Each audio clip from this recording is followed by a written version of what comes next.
This conference will now be recorded.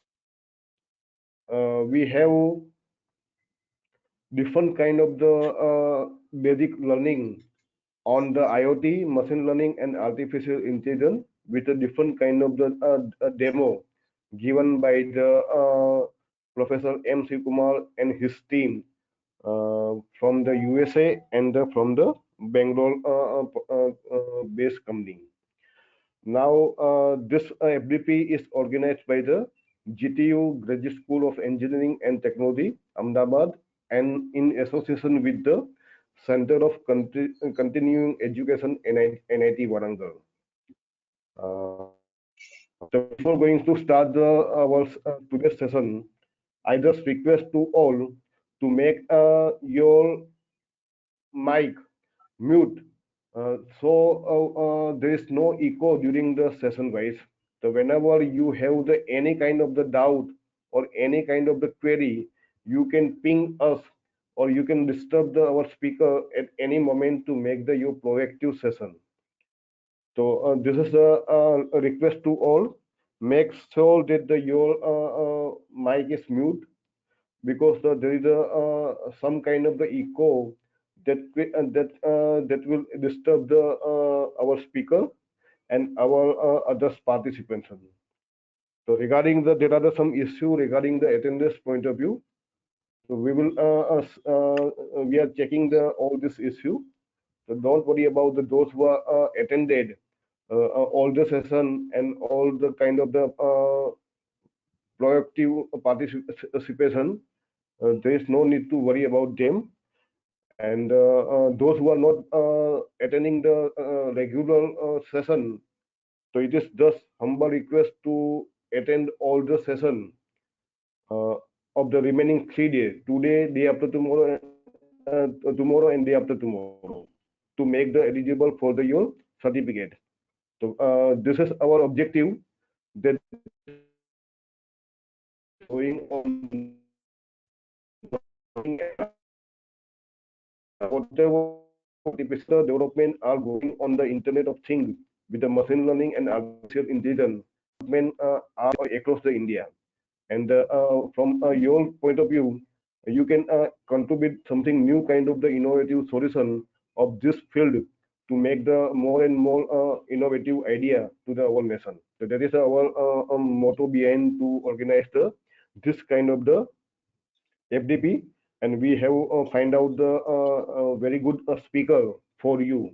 So without your cooperation and without your proactive participation, it is our objective will not be fulfilled. So I just request to all to make the all kind of the proactive participation from your side. So this is our instruction for this one. To, today we have the B Prasad. So he is the IoT developer for the Node for You Infotech. There is no Radio K for You Infotech from the Hyderabad. So he has the experience more than the 5 to 6 year experience as a software engineer, and he has involved in the software development for the IoT, a kind of the application with the artificial intelligence. So today he will say about what kind of the software requirement are required for the AI for the specific application of the innovative solution.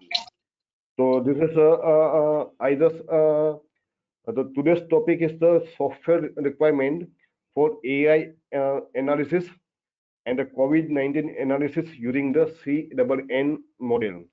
So I just invite Mr. B. Prasad to deliver his session.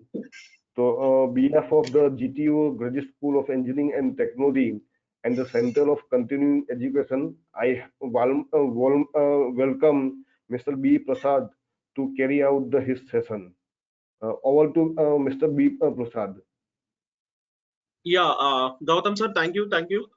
And yeah, shall I start the session, sir?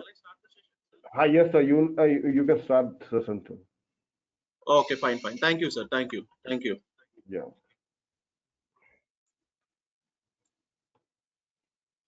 Yeah, good morning, all the participants.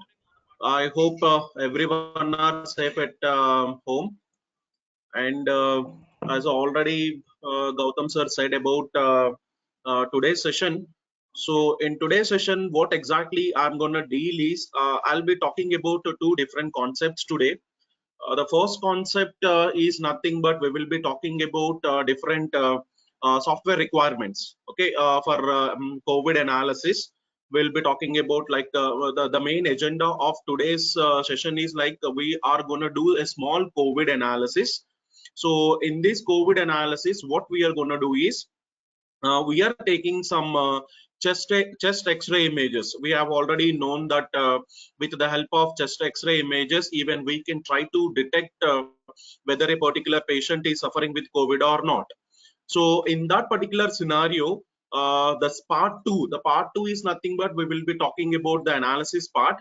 And in part one, we will be talking about what are the different software requirements. Okay, so the basic software requirements so that I can try to build my model. Okay, so we will be working on a CNN model. In that particular model, I'll be just giving you different softwares. What are the different softwares that are really needed for us so that we can what to call it as we can start our analysis process.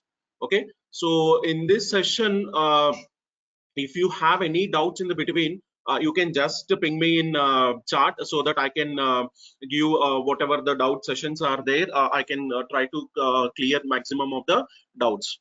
Okay, so you can even post doubts, but at the end of the day, I'll be talking about a particular topic. Once the topic is done, then immediately we'll be moving towards the doubt sessions. Okay, so before I start, myself Bhanod Prasad, working as IoT developer in K4U Infotech, which is located at Hyderabad. So, okay.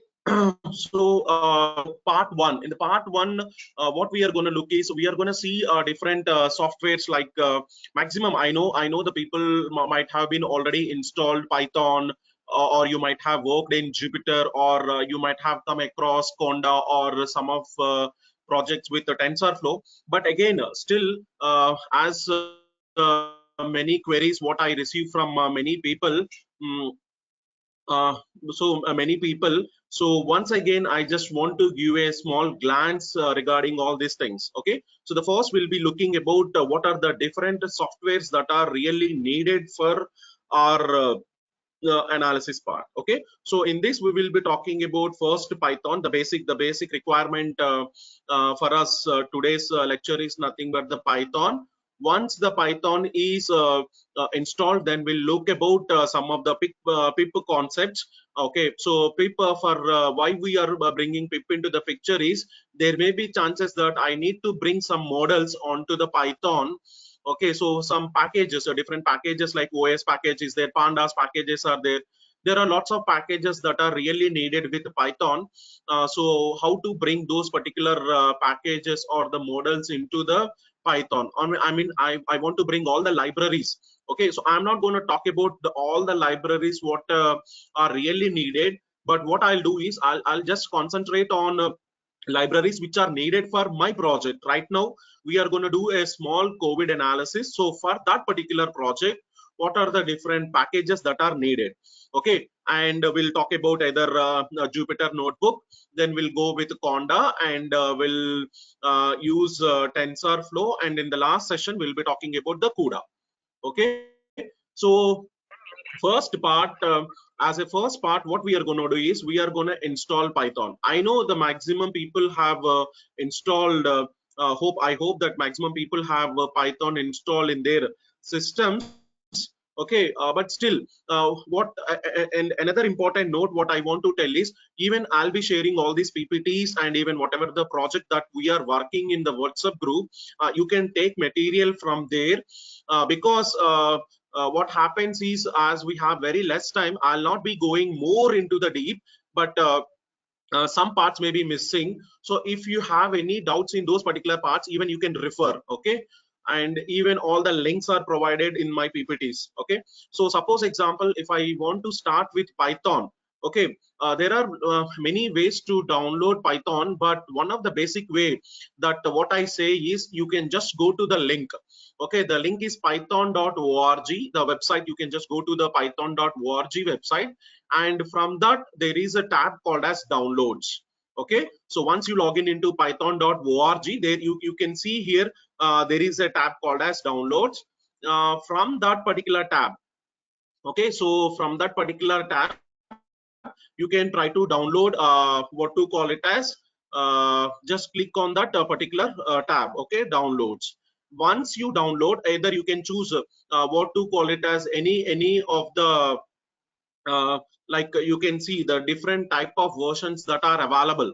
Okay, so different type of versions you can see on the screen that we have lots of versions that are available right now. You can see one of the basic what to call it as 3.5 is available. Okay, version 2 is also available, version 3 is also available. So you just go to the latest version, whatever the version that you are required. Even now, the day when I prepared my PPT, I think 3.5 was the latest version. But what you can do is, like, you have new versions like 3.7 is also available in the market, so you can go with the latest version. So for my reference, what I did is I have taken 3.5.2 version. So in this, what we have to do is simply, once you go into that downloads option, you can see that new versions, the different release versions are available.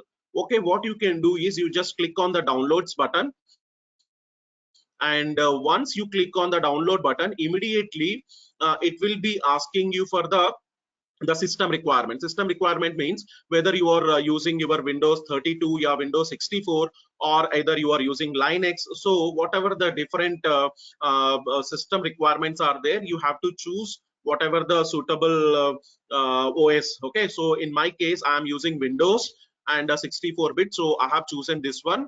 If you are using Mac, you can go with the Mac OS. Okay, you have all the OS that are listed in this particular this thing. Okay, so you can choose whatever the what to call it as you are based on your requirement. You can choose whatever the operating system, based on your operating system you can choose. Okay, you just go with Windows and make sure that whether it is 32-bit or 64-bit, and try to download that one. Okay, so once you click on what to call it as your version and the operating system, immediately your file will be downloaded onto the local system. Okay, so maybe maximum downloads will be available in the downloads folder. In the download folder, your .exe file, the setup file will be available. So just go to that particular folder and click on that .exe or setup file. So once you click on that, you can see the screen as displayed on this thing as a screen displayed. So there are two different ways to install. Either you can go with the complete installation, that is nothing but install now, or you can go with custom installation. Okay, so the main difference between the install complete and custom is nothing but you can see in the complete installation, you can take all the necessary I mean, no need to worry about the necessary packages. Okay, so all the things like Python IDE will be installed by itself, Pip will be installed by itself, and some of the documents related with the help are also installed. Okay, so you can go with the complete version. And even sometimes what happens is, like, if you're not interested with Pip or some of the help files, then you can go with the custom options. Okay, so this is nothing but you can choose either of this, but I prefer all the time to go with the complete installation. And another point, the thing that I have the reason why I have brought Python installation into the picture is the path selection. You can see here, this is what actually a number of people all the time will neglect this. Okay, so please make sure that your path is auto selected. Okay, or else if this particular path is not selected, we have to set in our environmental variables. Okay, so what I do is, please make sure that you have to select this add Python 3.5 to the path. Okay, so that this will be chosen, or this will be automatically added to our environmental variables. Or else what happens is, you can even go manually, but in that particular process there may be chances that proper updations may not be done. So what I do is, please try to go with this particular option. This is very important in this particular case. Once you have chosen, in my case, I have chosen the complete installation and I have added the path. So once this step is done, the system will take care by itself. The setup process will start, and automatically, and from now, from then, there is no no need to worry about anything. You can just click on next buttons, and once the installation is done, once this entire setup is done, you will be seeing a screen called as setup was successful. Okay, then you can close this, and you can start working on the Python. Okay, so this is what actually how to download Python into your local machine. So for this, what we have to do is, first thing, just click on the link. Okay, you can just click on the link python.org, and in that particular link there is an option called as downloads. Click on the option downloads, and then immediately you will be seeing the latest versions that are available. Okay, you choose the latest version, whatever it is suitable for you, and once the latest version is chosen, that will be redirected to the operating system and the versions, like Windows operating system with 32-bit or 64-bit or Mac, that will be chosen. Once you choose the system requirement, immediately it will be downloaded to the local machine. Once it is downloaded to the local machine, you just see the path where it has been downloaded. Okay, the default path will be in the downloads folder. Okay, once you click on, once you see the folder, just setup, click on the setup your .exe file, and you choose the complete installation. And point to remember is, make sure that you have added the path. Okay, so once these two options are selected, the setup process will begin and it will be successfully installed. If you see this setup was successfully installed onto the system, then you can close this particular screen. Okay, so that is nothing but how to bring Python onto your local machine. Once you bring Python onto the local machine, now the next step is nothing but we have to choose, or we can verify whether the Python is installed or not. Okay, out of that there is one process, that is nothing but you can directly click on your startup menu, and once you click on the startup menu, you can see Python 3.7 as well as 3. These are my latest versions. Of course, I have shown you the Python version 3.5, but these are my latest versions which I have installed.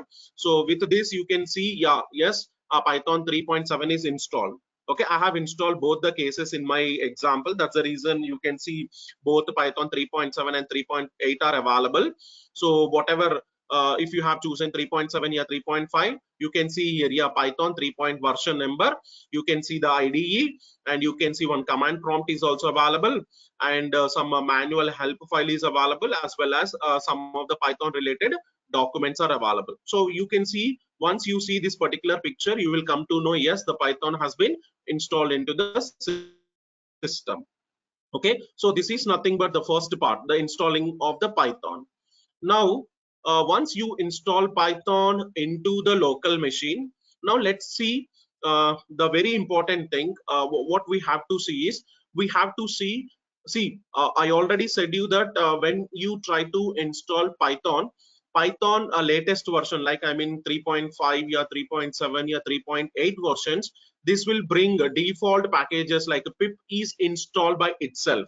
Okay, so we no need to specifically install. Once you install Python, pip will be defaultly installed into the local machine. Now when it comes to pip, what do you mean by pip? Pip is nothing but it is a preferred installer programmer.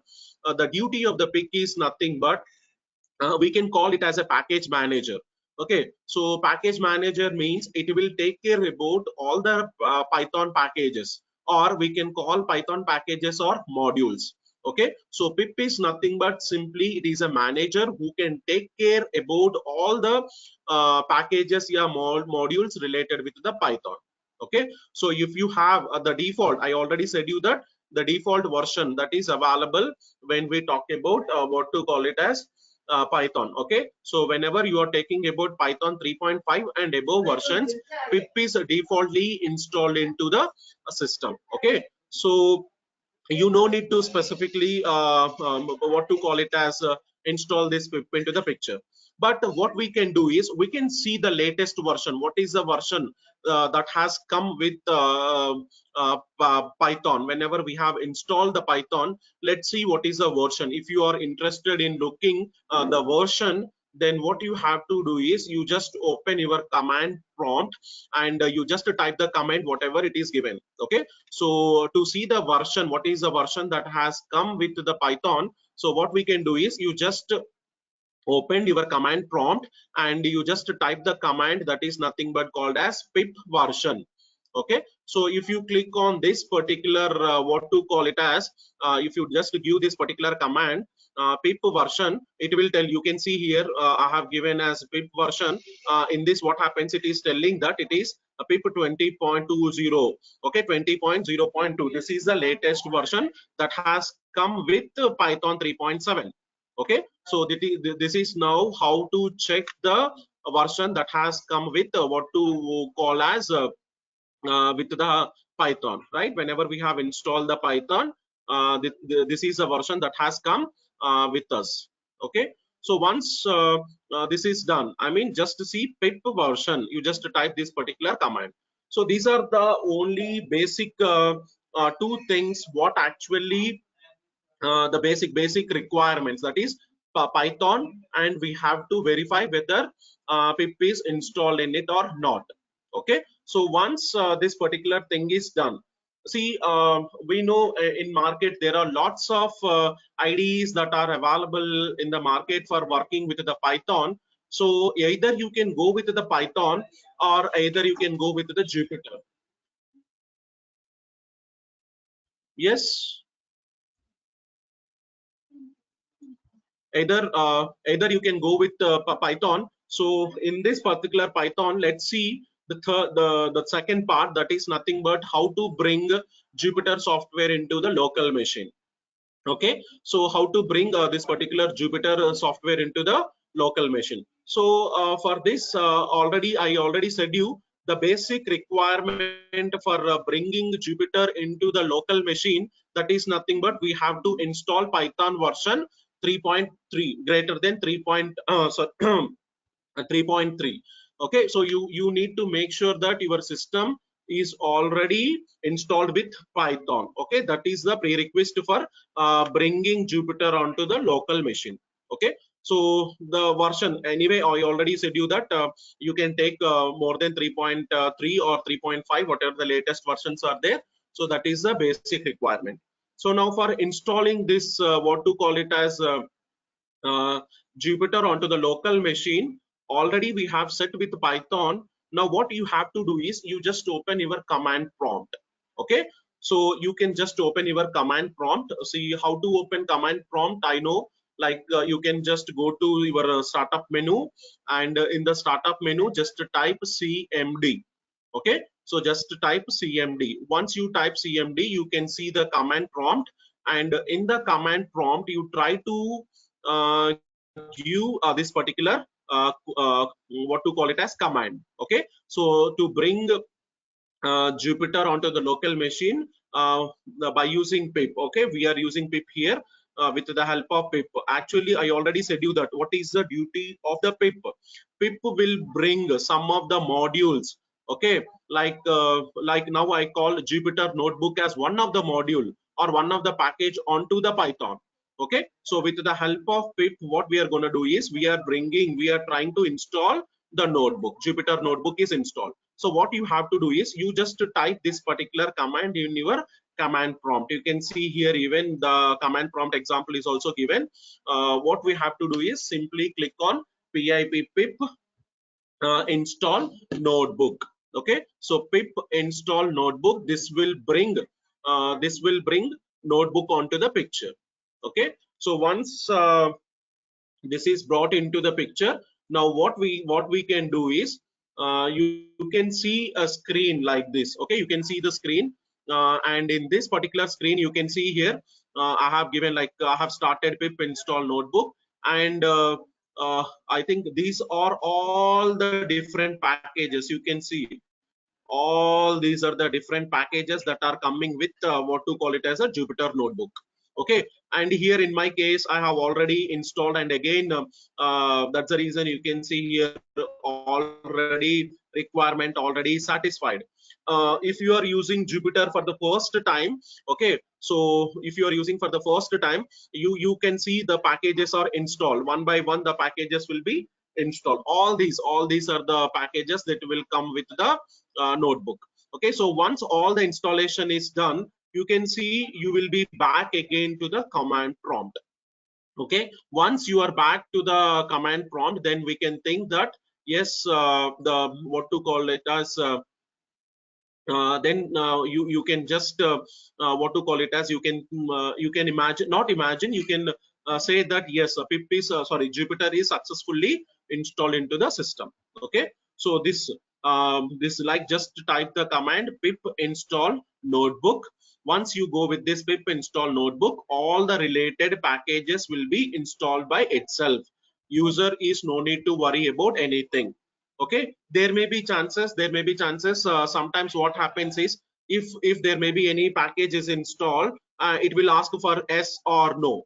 Okay, if you want to reinstall it, then you just click on the yes button. Okay, so maximum it will take care by itself, but still, if in any case, I hope maximum case it will not come, but in any case, if the package is installed and if it is asking for the reinstall, either you can click on Y, yes or no. But I preferred for clicking on yes, because there may be chances that that particular package, a new version will come into the picture.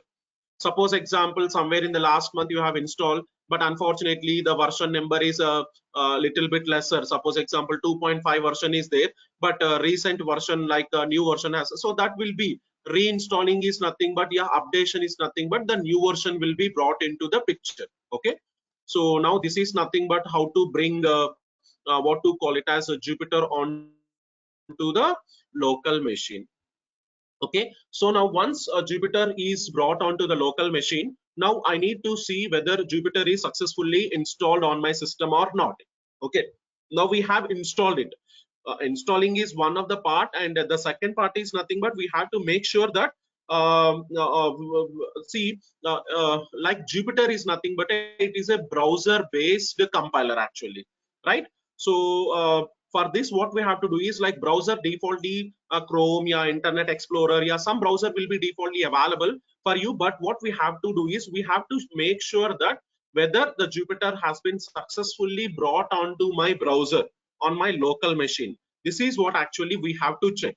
So for this, what you have to do is you can choose your what to call it as, see, in my case, what I did is somewhere in E drive, I have brought a folder called as Jupyter.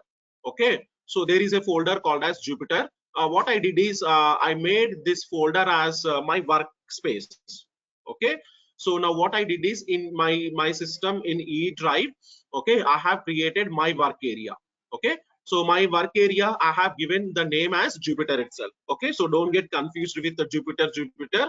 So what I did is, you can see here, so here what you have to do is, first you just go to see, whenever I have opened my command prompt, okay, I was in C drive, so my work area is in the E drive, so I have used this command, and I moved on to E drive, then I have moved on to my folder that is nothing but Jupyter. So what does this mean?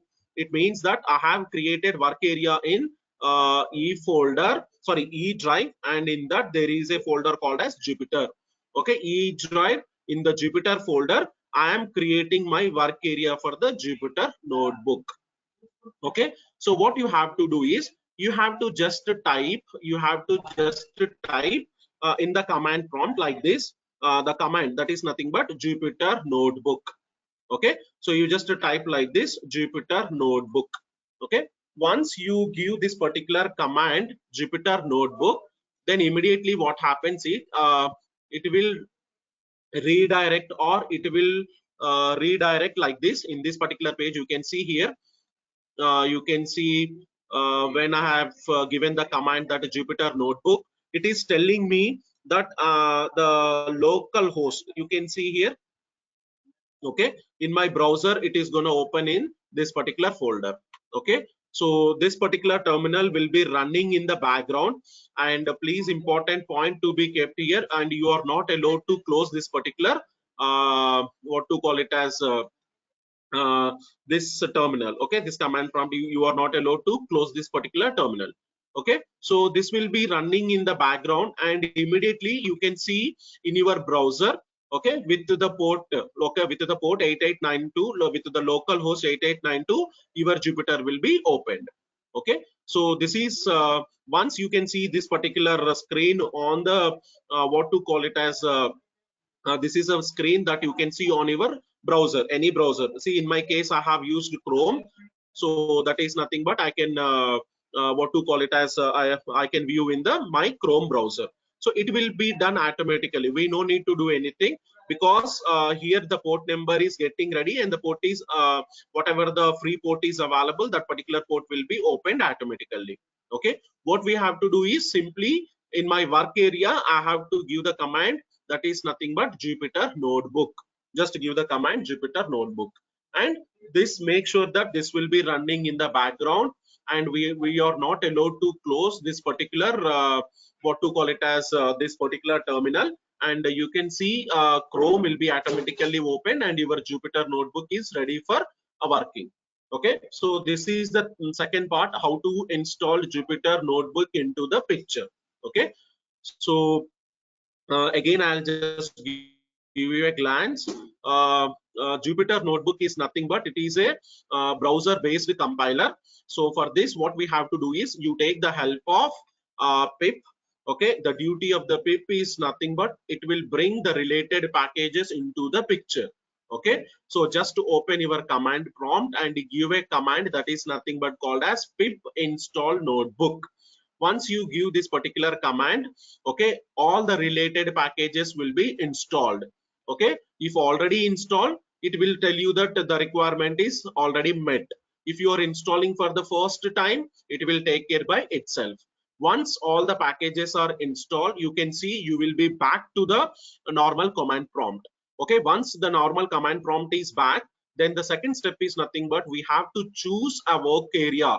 So you just choose any folder, whatever you are interested, and once you have chosen your work area, then you have to bring our Jupyter onto our browser. So for that, what you have to do is you just go to command prompt and make sure that you are in your work area. In my case, I am in the E drive Jupyter folder, and in that command prompt, you have to type Jupyter Notebook command.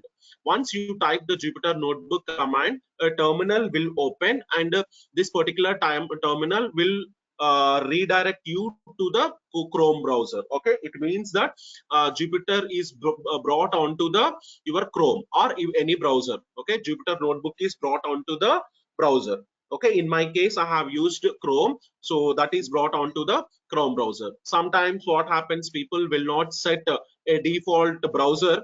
Okay, so in that particular case, what happens is, suppose if I'm using Internet Explorer as well as Chrome, and I have chosen a default browser as Chrome, then what happens is it is directly redirecting to the Chrome browser. If you have not chosen any default browser, what happens is your Internet Explorer will open automatically. Okay, so you can check in the Internet Explorer. So or else you can go to your setting options and you can make any default web browser wherever you want to open. Okay, so once your browser is open, point to be noted is you have to make sure that your terminal is not closed. Okay, your terminal should be open all the time till the time when you are using your Jupyter Notebook. Okay, so now with this particular screen, I can say that yes, Jupyter is successfully brought onto my browser. Okay, and okay, I think how to program on Jupyter. So what we will do is while I'm taking the last session regarding the program, I mean what to call it is analysis part. In that particular part, I'll tell you how to write programming on the Jupyter. Okay, I hope maximum people know, but still in that particular part, we'll be talking about the what to call it as bringing programming, how to program onto the Jupyter. Okay, because I'll skip this particular part right now, and Okay, so these are the some small default programs that I have taken, but anyway that I'll be taking in the what to call it as a hands-on session time. Okay, so this is the second part is done. uh, I think lots of doubts are there. Sir, can we use Anaconda for the same?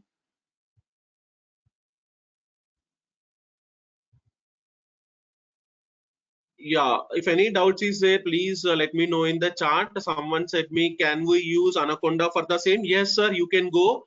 That's what actually I was about to tell in my next slides. Okay, even I'll bring that particular concept into the picture also. Okay, I'll bring that. Uh, okay, sir Mukesh, sir, I'll let you know that also. But still, yes, you can use Anaconda also. Either you can go with the Jupyter notebook or either you can go with the Conda. It's up to you. Okay, any of the option you can choose. Which OS are you using? Sir, I'm using Windows operating system. That's it. Okay, so I'm using Windows. So Windows is, see, you can go with any, Linux is also available. So in any OS you can do, but I'm using Windows in my case. Okay, and another question. I installed Jupyter from Anaconda. It's up and running. But while installing, I remember that it does not choose add to path option. How can I add the path now in Windows 10? And what should be selected as path? Sir, sure, sir.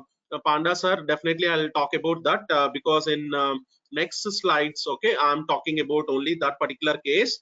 Okay, so for sure I'll be clarifying that Conda concept in the next slides. Okay, so still if you have any doubts still here, okay, all the doubts, I mean major doubts, if anything is there, definitely I'll be taking in the last session. Does it shows message when there is not compatibility with the machine or version of the software? Of course, sir. Whenever you are trying to install, okay, whenever you are trying to install Python, yeah, you are bringing Jupyter onto the picture, if the software requirement is not met, okay, definitely it will throw an error. Okay, so I'll show those particular errors also. I brought all those errors onto the picture. I know that this question will be thrown, so for that, I brought those particular errors also into the picture. We'll talk about that. And sir, suppose a Python program has 100 lines. Can we execute in one go through 100 lines, and can we run it in Jupyter? Sir, yeah. See, Jupyter Notebook.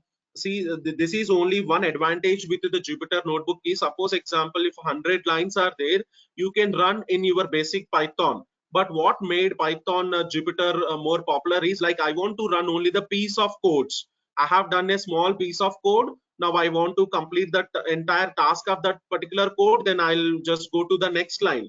Okay, so that is only the advantage with the Jupyter. And even in Jupyter also you can bring all the 100 lines and you can run in a single shot. That you can do. Means line by line we have to copy one line by one and see the output. Yeah, that's what, sir, actually. Yeah, because when we are writing more number of lines, whenever you are doing some coding which include more number of lines, see, I'll tell you a simple basic example. What happens is, as a basic coder, what we are going to do is we'll write the entire program. We'll write entire program, and then at the end we will start compiling or execution. In the compiling, it will be throwing n number of errors. Okay, so what happens is there may be chances that you just observe it will in C compiler, yeah, in Java it will be telling you that in line 32 something is missing. But what happens is when you just go back to line 32 and you just see, definitely there will not be error in it, because that error will be caused by some of, there may be chances that some package is missing. Due to that particular package, this error is coming. Like suppose example, some initialization has not been done and error is throwing, and you will not be worried about whether initialization has been done properly or not. So to overcome all such type of problems, what the Jupyter Notebook is giving an advantage is, it will be trying to compile half lines, like whatever the user is required. One line, yeah, one line. 10 lines, yeah, 10 lines. 20, yeah, 20. It depends upon the user requirement. Okay, so that what happens is, more lines of the code, there may be chances that n number of errors will come, but I want to overcome error line by line, then I want to go for the next process. Anyway, that also will see while I am writing the program, while we are doing the hands-on, we will try that particular case also. Yes, sir, if the whole program is correct after. Okay, fine. So can you specify about Python and Jupyter as it is creating confusion? Okay, sir, what I'll do is I'll take a small program and I'll write in Jupyter, and I'll take another program and I'll write in Python. Then definitely I think your doubt will get clarified. Okay, so we'll see about the third part. That is nothing but, see, Python is one part that is done. Python is a basic programming for Python is a basic requirement for either Jupyter, yeah, either what to call it as Conda. Okay, so what we have to do is, see, you can follow, see, there is no need to get confused. Like what happens is, a basic Python, there may be lots of packages may be missing.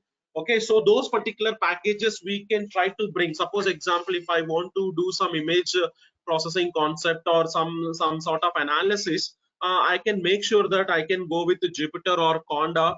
Okay, so it depends upon the packages whatever you are using. So based on those particular packages, you can choose which one to be selected. Either you can go with Python or either you can go with Jupyter.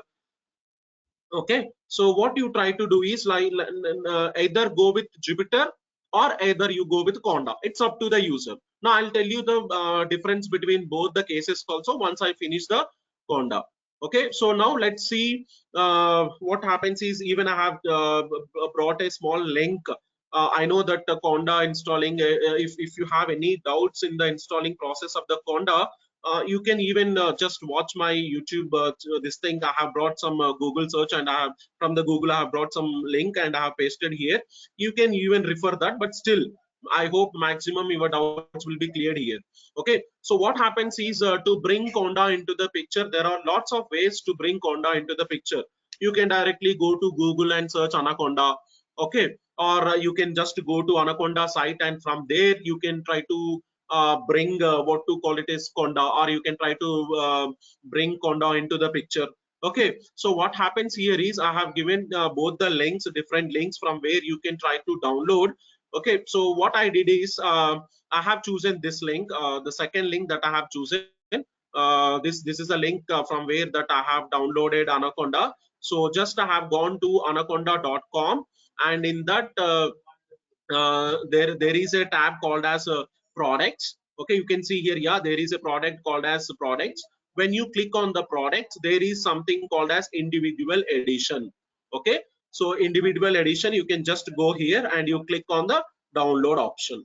Okay, so just go to anaconda.com, and in that there is a option called as products. Under products, there is something called as individual edition. That is a basic toolkit actually. So that is a toolkit you have to download. Okay, Anaconda toolkit. So once you try to download this particular Anaconda toolkit, okay, so you can see this is also another this is one way, like from the Anaconda products and individuals, and this is also another way, Anaconda distribution. From here also I can download any of the options. You can see there is an option called as Anaconda. So now once you click that particular option, it will be showing you the versions. Okay, Python 3.7 version, yeah, Python 2.7 version. Again, here what we are trying to do is, again we are bringing this Anaconda onto the Python only. Okay, so whatever the version, suppose example in the previous version that I have taken Python version 3.5, now I am bringing 3.7 into the picture. No need to worry about it. You can bring the highest version. What happens is the update will be done by itself. Okay, fine. So you can bring what to call it as Python version. So in this case, what I have done is once you click on that what to call it as distributions here, downloads, you just choose whatever the OS, like Windows, yeah, Mac OS, yeah, Linux, whatever the suitable OS that is your requirement. So in my case, this is Windows. So once I click on the Windows, it will be displayed the latest versions. So I have two different versions over here. I mean now so you can choose whatever the latest version that is available. So version 3.7, this is the version that I have chosen, and you have to choose either 32-bit or 64-bit. Once you choose the basic requirements, then you can what to call it as okay, then you that what to call it as the software will be downloaded, the Conda will be downloaded onto the local machine. Again, you just go to the local machine, I mean maximum it will be in the downloads folder. From that particular download folder, what you try to do is you try to execute or the setup file. You just click on the setup file of the Anaconda. Once you click on the setup file, that is nothing but .exe. Okay, a page will be opened like this: welcome to Anaconda, whatever the latest version. Okay, so you just click on the next button. Okay, once you click on the next button, it will be redirecting you to for the agreement, license agreement. So you just click on I agree. Once you click on that, it will be redirected for this.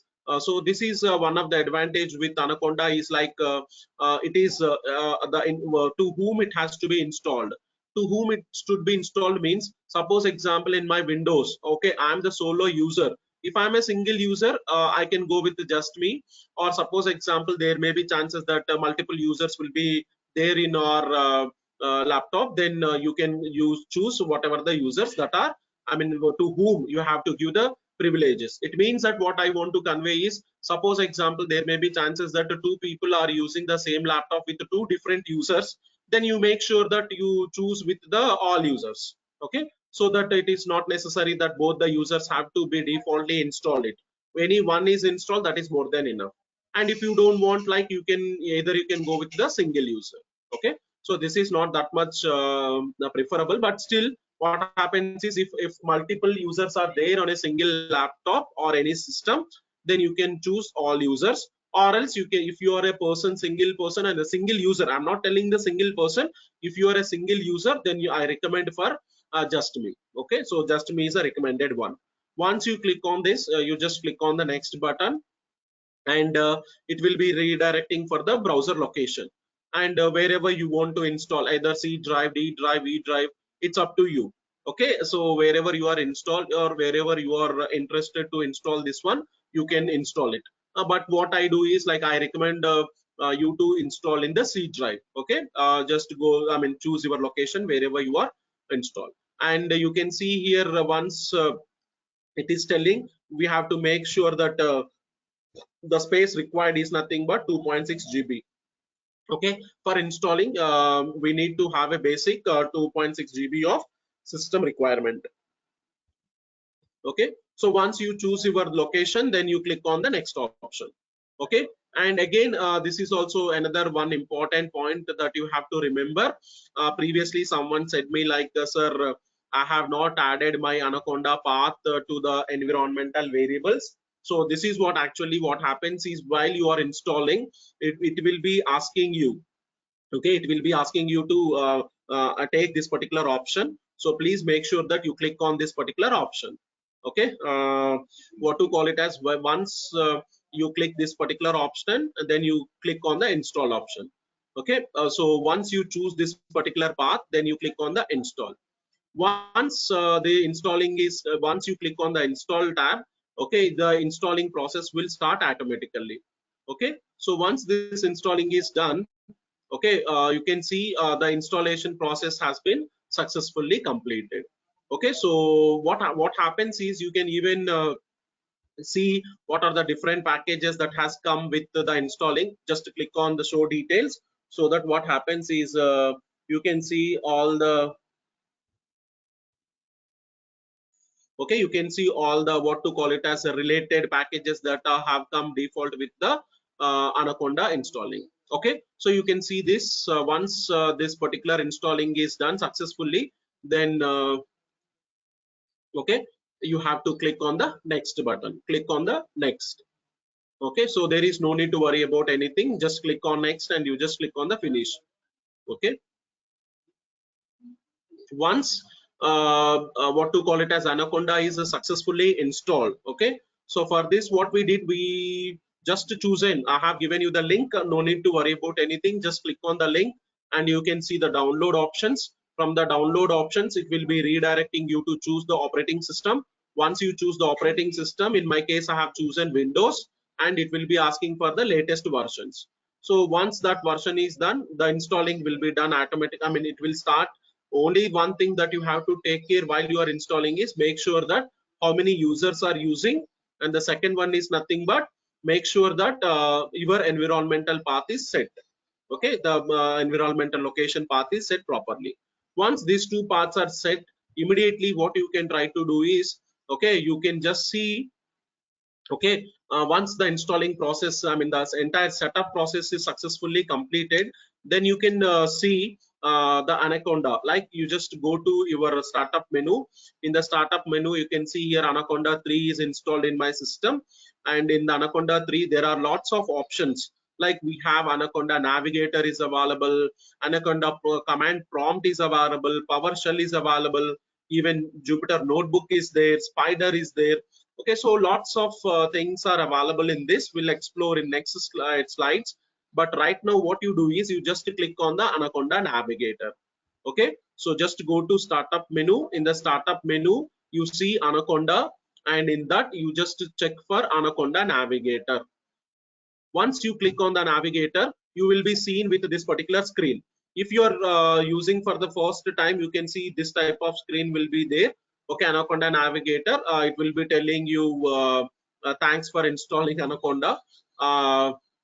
Okay, just click on S, and you just you just click on don't show this again and again, because any new updates are there, it will be redirecting you. Okay, so if you want updates, you can click on OK. If you don't want to updates or whatever it is thing, any news related information, then no need to go.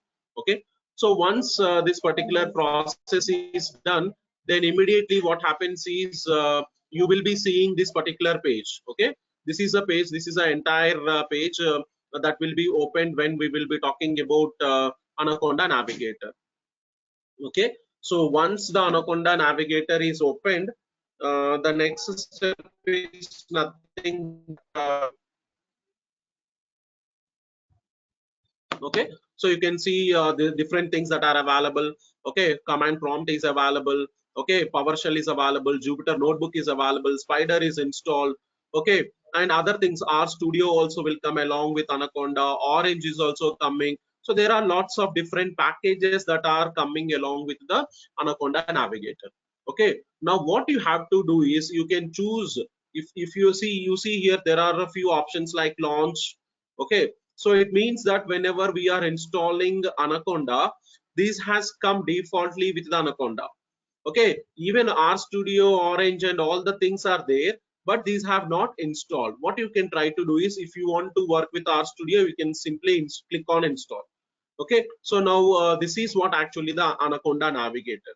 So now Jupyter, previously we have seen Jupyter is one case, or Anaconda Navigator is another case. So Anaconda will have n number of other programming, other what to call it as like Orange is available, RStudio is available, Spider is available, Jupyter is available. Okay, so it is a one package which has all different packages. Okay, n number of different packages are available in the Anaconda Navigator. Okay, so it's up to the user, like he can go with the Jupyter Notebook, or either you can go with the Anaconda. Okay, so Jupyter Notebook means Python plus Jupyter, and Anaconda is nothing but Python plus Anaconda. You can choose any of the option. Okay, you can work, so any of the option means yeah, whatever the projects, like I have done some projects on disease analysis. Okay, maximum of image processing concepts, I can work on any of the case. Okay, so both is suitable for working. It's up to the user, whatever he want to choose, he can choose from the he is interested to choose. Okay, so in my case I have both. Jupyter is available in my system, as well as what to call it as Anaconda is also available, and I'm working on related projects. So both any one of the thing you can choose. Now once what to call it as like there are few things, two things that we have to concentrate for my project. Okay, so I'm not talking about Spider and all the stuff. And now Anaconda I have brought, the reason is I already said you in my first slide that I'll be installing, or I'll be bringing packages what are related to my project. Okay, so whatever the project that I am doing, for that the related packages I'll be bring. So for me I need to have either Jupyter, yeah, either Anaconda. So what happens is here I need to have a command prompt as well as a Jupyter notebook. Okay, Anaconda command prompt and the Jupyter. So here, if you want to work through Anaconda command prompt, then you can directly click on the cmd.exe command prompt. Then you can see your command prompt will open in this way. Okay, so the default version is a base. Okay, the environmental path is set as base, so we no need to worry about anything related to that. Okay, so here this is now my work area is under the base. Okay, so the command prompt for Anaconda is nothing but this one. You have to go to Anaconda Navigator and you have to invoke the command prompt. Okay, or if you are interested in Jupyter notebook, then you click on this Jupyter, then your Jupyter notebook will be opened. Okay, so this is what to call it as the installing process of what to call it as Anaconda. Okay, now suppose example, if I'm using Anaconda and if I want to see what is the Python version, so you have to open your Anaconda command prompt and you have to type the command python.version. Okay, so once you click on this one, you will be redirected. Yeah, the version is nothing but Python 3.7.6 is installed on my system. This is for your basic information, you just want to know it. And if I want to even know what is the Conda information, whatever the Anaconda that has installed on my system, if I am interested in knowing that, so you can just click on the Conda information. So you can see here all the details. Okay, channel URLs is there, what are the packages that are there. Okay, so you can see here the Conda version, that is nothing but 4.8.2 is a version that is available on my system. Okay, so this is nothing but the basic what to call it as installing process of Anaconda. Okay, so till now what we have seen is now I have to set up an environment. Okay, so two things we have done. The first step is nothing but we have installed Python, and now over on Python I can bring Jupyter onto the picture. Yeah, I can bring Conda onto the picture. It's up to the user. So I use Python, Jupyter in one way, or either you can use Jupyter or Python with Anaconda in another way. Okay, so now with this what happens is the basic requirement is done. Now the next thing is like as I am working with Keras, and I need to bring TensorFlow into the picture. Like I already said you that I'll be working on X-ray images. So for that particular case, what happens is I have to bring all the concepts of TensorFlow into the picture. So for installing TensorFlow into the picture, another important requirement that I have to meet. Okay, for the TensorFlow. Okay, so for the TensorFlow, what is the requirement? Either Jupyter you have to have, or either Anaconda you have to have. Now another picture that I have, another requirement that I have to brought is Microsoft Visual C++. Okay, so Microsoft Visual C++ have to be brought into the picture. Now you can see this Microsoft Visual C++ will come default with what to call it as it is defaultly available in your Windows. Okay, but still I think you might have observed there is a small pop-up on your window like Windows Update. Okay, so in Windows Update you just give a glance. All the time it will be asking for updations or auto updated of VC++ is done. Okay, so we need to make sure that even though Microsoft Visual C++ is coming default with your Windows, okay, you have to update it. If it is not coming, then you have to install it. Okay, so the Visual C++ installing part I am skipping because I know maximum of the systems are inbuilt with Microsoft Visual C++. That's the reason I'm just skipping that particular part. But I'll be telling you the updation part. Okay, so how to update your Microsoft Visual C++. Okay, so a link is already available on my PPT, or you can directly go to Google and search for Microsoft.com, and in that there is a tab called as download, and in that particular download you can go, or else it's better you can search for what to call it as Microsoft Visual C++ 2015 updated version. Yeah, Microsoft Visual C++ redistributal. Okay, redistributal update. Like you can search based on many things. But if it is like I have default, this link is available, and even this is the latest versions, whatever the latest versions that are available, that will be projected to you. So you can either click on this particular link. Okay, once you click on this particular link, you can see a page will be displayed on the screen, and this particular screen will just tell us what to call it as, the updation. You can see here Microsoft Visual C++ redistributor updated version 3. So once you click on that, it will be asking you for the download. Okay, so first it will ask you for the language, and you click on, once you select the language, then you click on the downloads option. Okay, so once you click on the downloads option, it will be telling you vc redirect.exe. Okay, so this is a .exe file, or sometimes either directly you can click on Google, you can search on Google this with this name, vc redist.x64.exe. so this is 64 version. If you want 86, you can go with 86. Okay, it's up to you. What you can do is you click on this and you click on the next. So once you click on that, that will be downloaded on your local machine. Once downloaded on the local machine, you just click on the install option. Okay, a single .exe file will be downloaded. So you just click on that, and then you can see the screen. You just click on I agree and click on install. Okay, so with this, what happens is Visual C++ will be updated by automatically.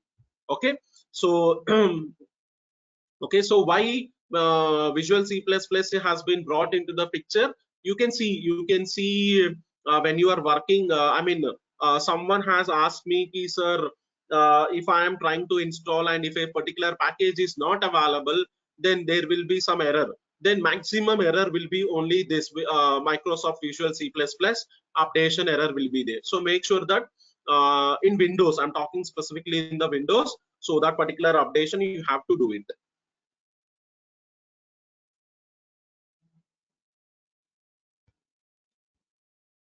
Okay, so now once this updation is done, Python is done, Jupyter is done, Conda is brought into the picture, and above Conda and Jupyter we have made sure that Visual C++ is updated.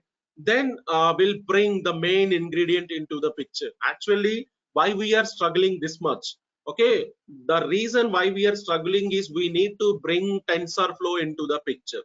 Okay, so TensorFlow, we have to bring TensorFlow into the picture. That's the reason we have brought all this into the picture. Okay, so we can download what to call it as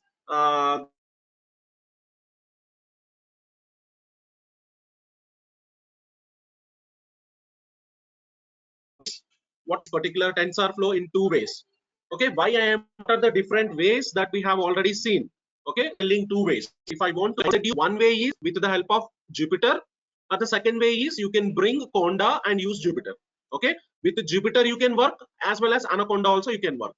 So for both the cases, I'll be taking the examples. Okay, so if I want to bring with the pip, okay, it means that I can install with the help of pip, and I can install with the help of Conda. These are the two different ways that I can bring TensorFlow into the picture. I can install with the help of pip, or I can install with the help of Anaconda. Okay, so now we'll see one by one step. If I want to install through pip, what I have to do. Okay, so the first case I'm talking, the first case is through pip. If I want to install TensorFlow with the pip, what I have to do. Okay, so for this, the basic requirements are nothing but, already I have said you the basic requirements.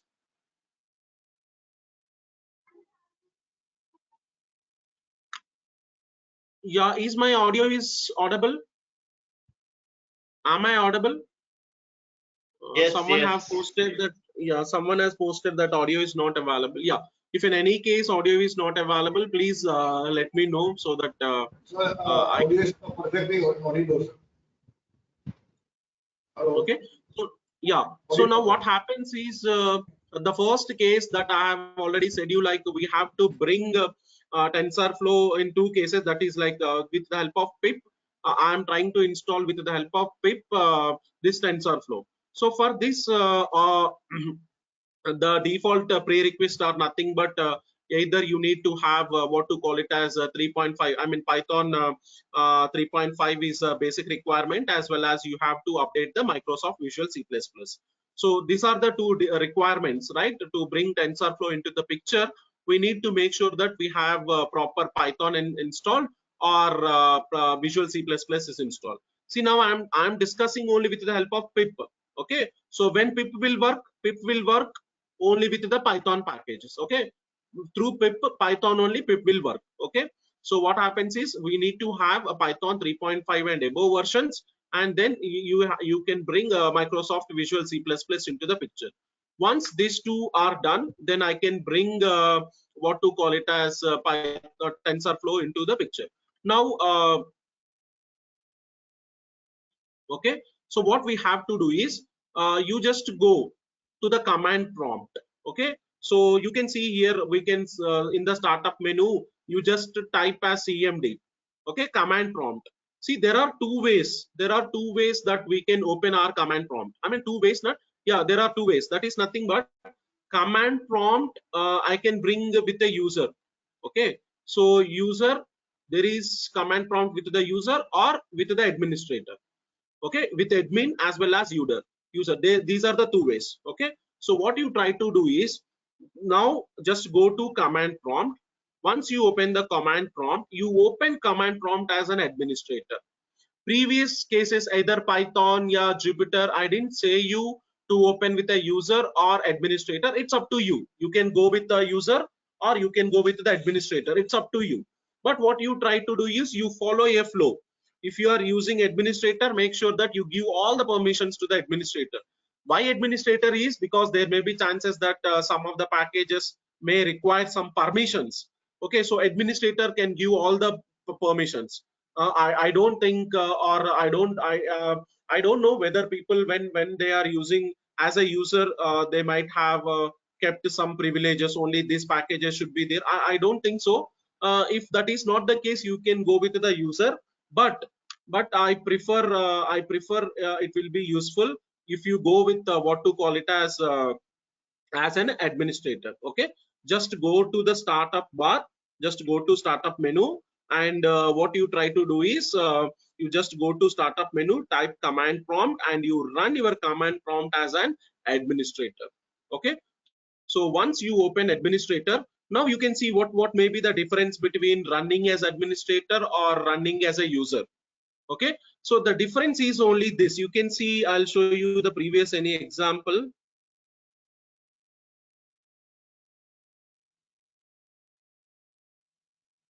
Yeah, so this you see here, this is nothing but as a user. Okay, whenever I am opening as a user, it is telling like, yeah, see, there is a user called as Yudish. Okay, so this is nothing but a user. Okay, so this is nothing but the user, and there may be chances that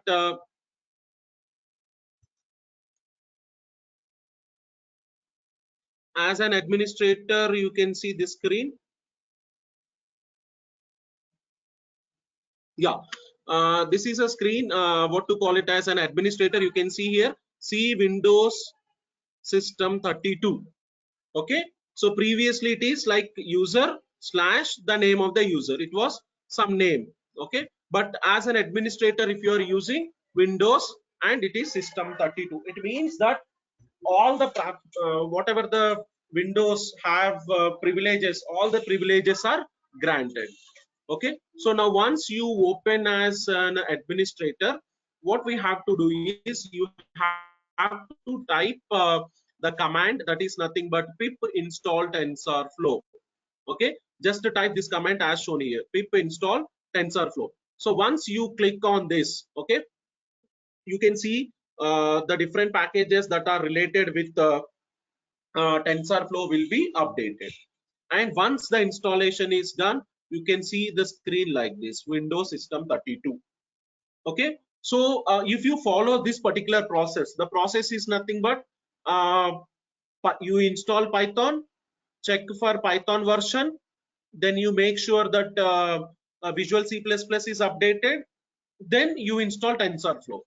Okay, I have seen many people like what they do is they bring TensorFlow into the picture, then they'll try to install what to call it as Visual C++.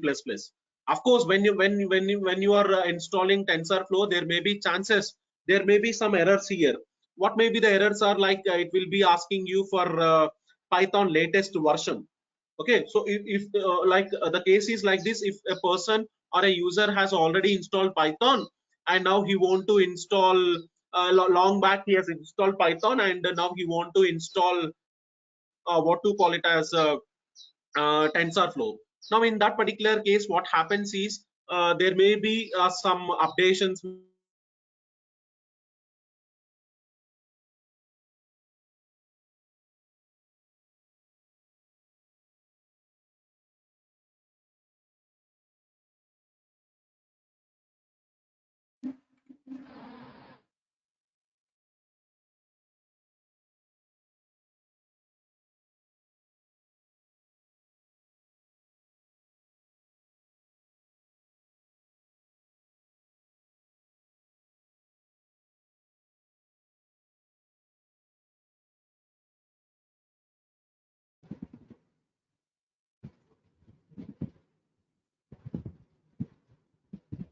Hello,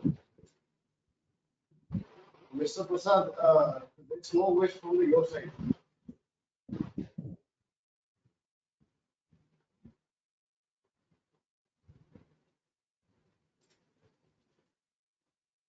Hello.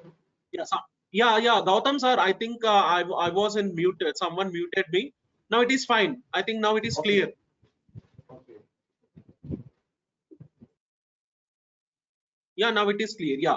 So now what happens is whatever the errors will be thrown, only one error, because I have seen a number of systems at that time. What I have seen is maximum that the error it throws is only try to update your Visual C++. So once that error is thrown, you try to install that particular. I mean, you can see here if it is not. I don't have that screen. I think. Okay, see if it is not installed properly, you can see here error. If it is successfully installed, that's the reason here there is no error. But if any case, if any error is there in the last line, it will throw an error. Throw means it will tell ki if Visual C++ is not there, it will ask for the updation. If a Python latest version is not there, it will ask for the. So what we have to do, you have to note that particular error, go back and you try to overcome that error. Okay, and once that error is overcome, then what happens is you then once that error is done, you again go back and you type pip install TensorFlow. Once this pip install TensorFlow is done, okay, you can see this particular command prompt. If you can see this successful command prompt, then you can think like, yes, your TensorFlow is successfully installed into the system. Okay, now it is only installed. Now I want to see whether it is working properly or not. That is also there. I have to make sure that whether the TensorFlow is working properly or not. So for that, what you have to do is you make sure that you just again log in as administrator. You just see Windows System 32 and you write a few lines of code. You see here import TensorFlow. Okay, sorry, not this one. Sorry, not this one. Not this one. What you have to do is you have to go with the Python. Okay, Windows System 32 with the Python, not this one. Sorry, I think I have to eliminate this, but I didn't eliminate it. But anyway, please neglect this step. This is not the step. You have to open your command prompt as an administrator and you type as a Python. Okay, once you type the Python, you can see your Python terminal is opened. So there what you can try to do is you type import TensorFlow.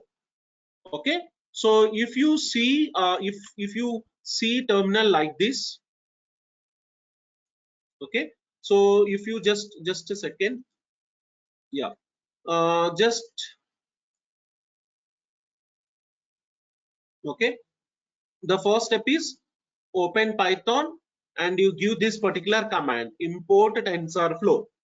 Okay, so once you give import TensorFlow and if you see this particular terminal, then your TensorFlow is successfully running. Okay, so in that particular case, if any error is there, then again we have to come back and we have to overcome that particular error. Okay, if you see the screen, it means that yes, successfully it is installed. Then you write this small program. Okay, what I am doing is I'm importing TF as TensorFlow and a small variable that is nothing but called as message. In that I have given hello TensorFlow. Okay, you just write this code as it is, and if you see output like this, hello TensorFlow, it means that the TensorFlow is running successfully. Okay, so you just go with this particular lines of code. Okay, so this lines of code is nothing but simply what to call it as just I'm running what to call it as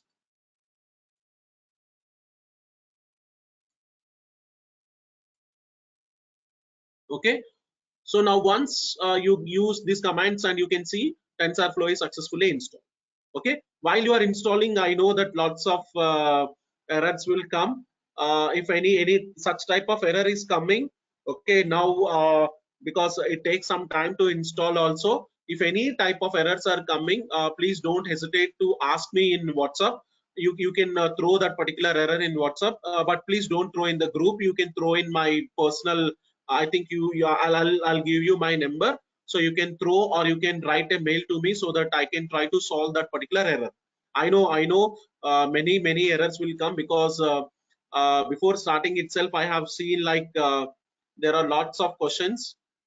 I think someone is pip is not recognized as an internal or external command operable program or the batch file. Yeah, that's what I said you, sir. So you make sure that your Python is installed properly. This is only the as pip is not installed, that's the reason pip is throwing an error. While installing TensorFlow from command prompt, getting an error. Sir, what is that error, sir? While installing TensorFlow from command prompt, getting an error. I think I don't know whether you have followed this step or not. Again, I'm telling you, just open what to call it as run command prompt as system administrator. Run as an administrator, because there are packages which are blocking for a user. Okay, so there may be some ports are required, because you can see all those details you can see installing. I have, because while installing I have a very big screenshot, so I've just cut that particular screenshot. You can see a requirement already satisfied, OAuth library should be there, RSA library should be there. Okay, you can see all different packages, whatever they are there with TensorFlow. Tensor board should be brought into the picture. Google authentication is there, like that. There are lots of things where as an user many things will be blocked. So I recommend run as an administrator. I know as an user also you can run, but make sure that all the privileges are given to the user. Okay, so make sure that you run as an administrator. If you are going for the first time, if you are using for the first time, make sure that you run as an administrator. Okay, and just type pip install TensorFlow. Okay, if you see this screen, it means that it is successfully installed, and try to write this small program to check whether TensorFlow has been successfully compiled or not. Okay,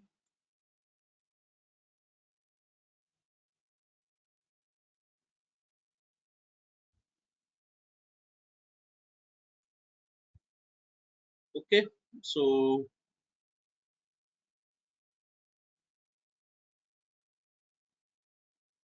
fine. So I think with this first step, okay, only we have gone with what to call it as installing. What we have seen, installing TensorFlow only with the help of pip. But there is another way that you can even install with the help of Anaconda, because installing TensorFlow, I already said you, either you can use pip concept or either you can use Conda concept. It's up to the user. Okay, so if you are using Conda, what you have to do is you open your Conda command prompt. Okay, you have to open your Conda command prompt. While you are using Conda, it is not that you have to take default command prompt. It is not ordinary command prompt. You have to open Conda command prompt. Okay, so this is the base environment. Conda command prompt has been opened.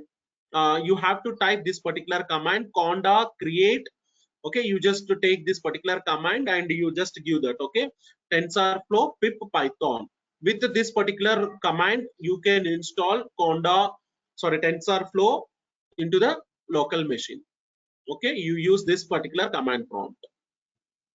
Okay, so this is base. You have to open. Only thing that you have to remember over here is you have to use your Anaconda command prompt, not the ordinary command prompt.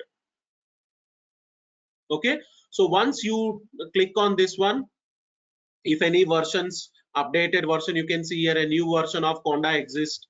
Okay, so you can go with this. Okay, you can see all these things. All these are the screen, the different packages which are installing. Okay, pip updation is done, Python is done. Okay, SQLite is done, Visual C++ is also updated. Okay, so you can see all this.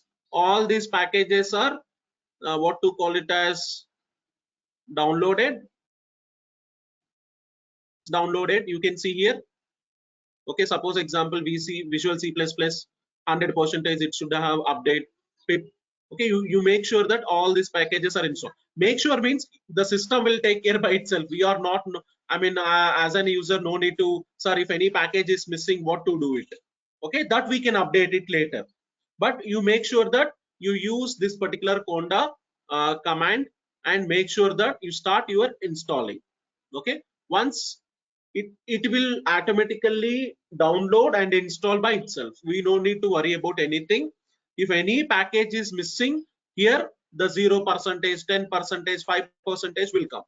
Okay, suppose example, if here SQLite is missing, then there may be chances that here 0%. Even at the end it will throw errors also, but still make sure that 100% are done. Suppose, sir, I have installed all these things, but unfortunately SQLite is not installed. What I have to do? You have to type this particular Conda again, the same command you give once again, and what happens? It will tell here already packages are there. Okay, if already packages are there, it will neglect it. Whatever the packages are missing, those packages only will be installed.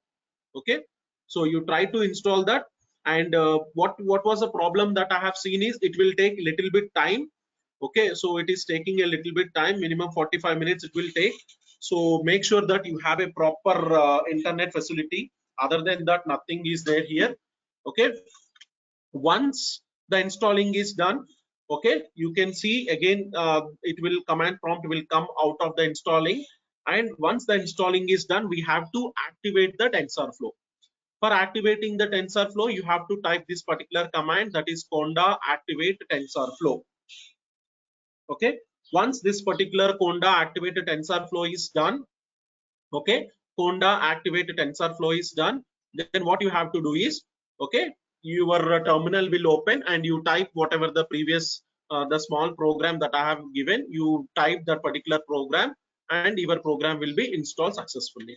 Okay, so these are the ways, what to call it as, these are the two different ways how to bring TensorFlow into the picture. Okay, and I think we are running out of time. I'll just go a little bit faster because even I have to show you the small analysis. Okay, I can see some errors. Sir, could not find a version that satisfies the requirement TensorFlow from the version. Sir, I think you have to check this whether you are login with what to call it as command prompt of Conda or administrator. You just see it only with command prompt only. I think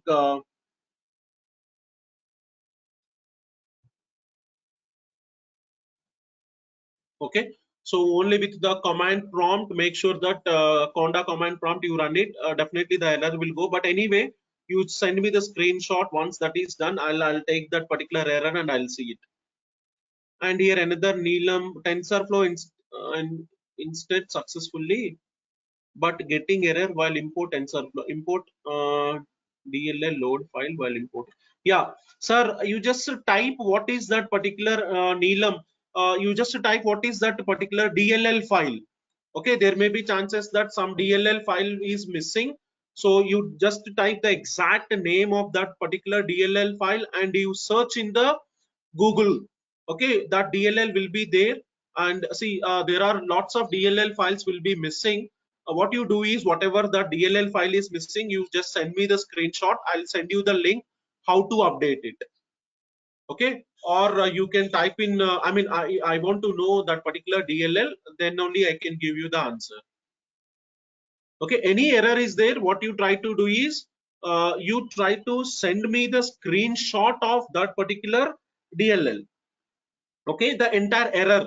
I need the entire error, because now you see here DLL file is missing. I want to know why that, what is the reason that DLL file is missing. Okay, so what happens is people will simply concentrate on that DLL file, but unfortunately that DLL file will be missed due to some other package. So we should know it. So complete error, you send me on the WhatsApp screen. I'll send you the link how to download it, or I'll give you the solution there. Okay, so now what happens is, till now here we have brought TensorFlow, or what to call it as installing of TensorFlow has been done. Okay, and the last part that you have to bring your drivers, you have to update your GPU drivers. Either you have to update your CPU drivers, or either you have to update your GPU drivers. Okay, so that is the last step, that is CUDA. Okay, Conda is there and CUDA is also there. Okay, so CUDA is nothing but Computer Unified Device Architecture. Okay, the reason for CUDA, I mean why we are bringing CUDA into the picture is, okay, we will be running, or we will be doing some parallel computing. Okay, I want to bring some parallel computing concepts into the picture. Okay, that's the reason we are bringing CUDA. See, why we are doing parallel computing. Okay, you can see, suppose example, if I want to use CNN model. Okay, so in the CNN model, you see the model will be running on 4 different modules. So those particular 4 different modules will be running parallelly one by one. Okay, so such type of parallel computing concepts we have to bring into the picture. So for that, you have to make sure that CUDA is there. I mean, almost all the systems will be coming with what to call it as proper GPU drivers, but still, okay, what you try to do is, I have provided the link over here. You just click on the link, okay, and make sure that whenever you click on the link, these options are shortlisted. These options are there. The product type only should be GeForce. Okay, because if I start again discussing about this GPU drivers, it will take more than 2 to 3 hours. But I want to skip that particular this thing. So what I want to tell is, only keep in mind is, whenever you are typing product type, okay, so you sir, from where this particular screen has come, someone is throwing that error, from where this particular screen has come. So this screen is nothing but, see, you just click on this link. Okay, to CUDA installing, just click on this link. No need to do anything, just click on this link. And once you click on this link, you can see here product type.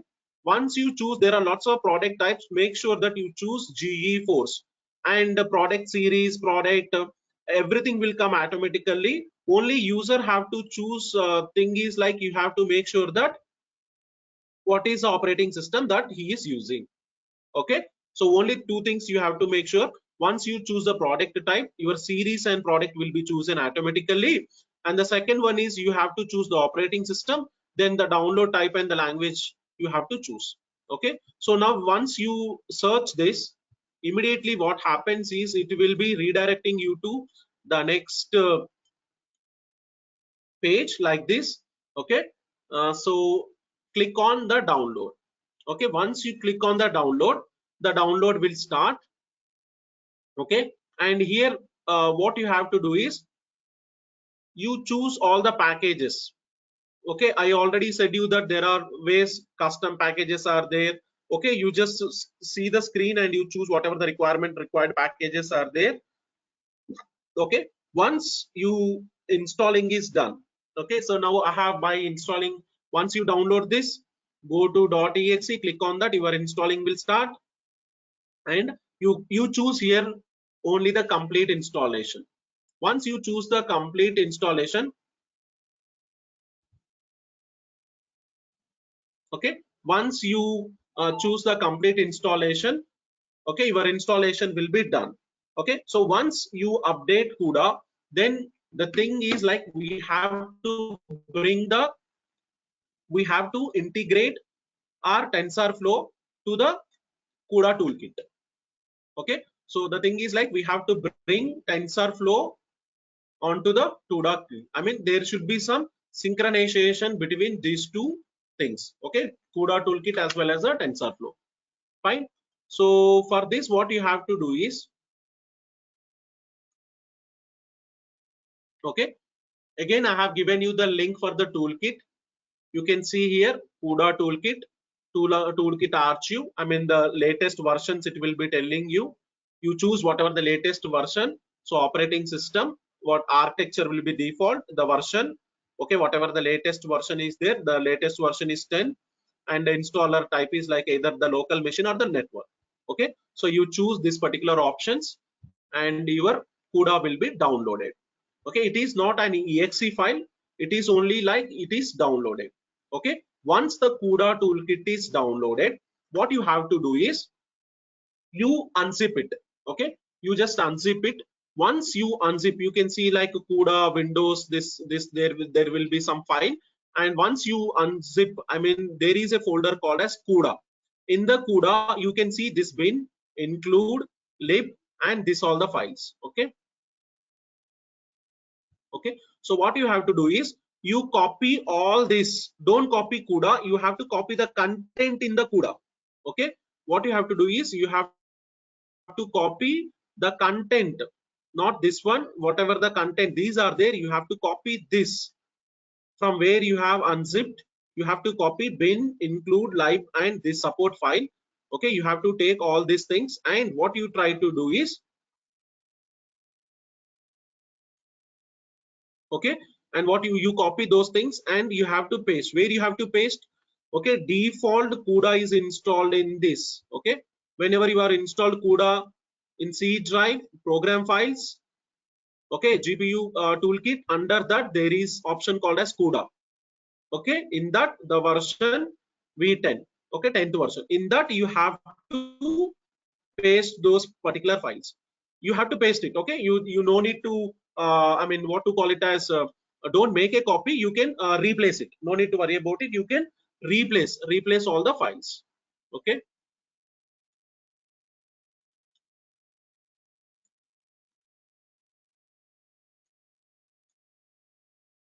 okay, you have to replace all the files once. Okay, the process once again I am telling you.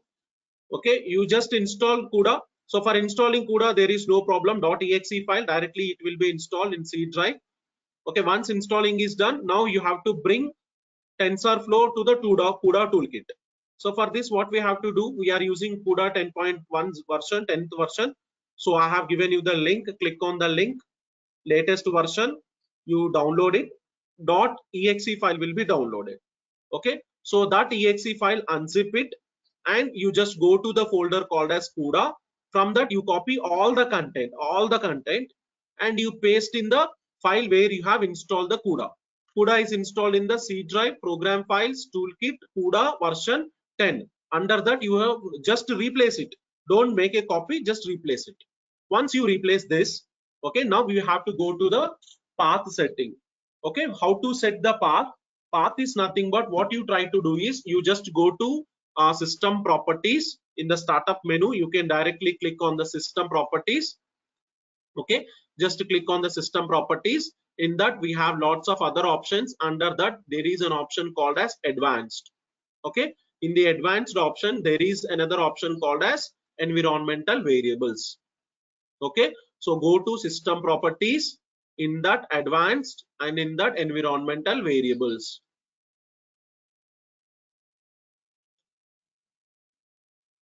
Okay, so when you click on the environmental variables, you can see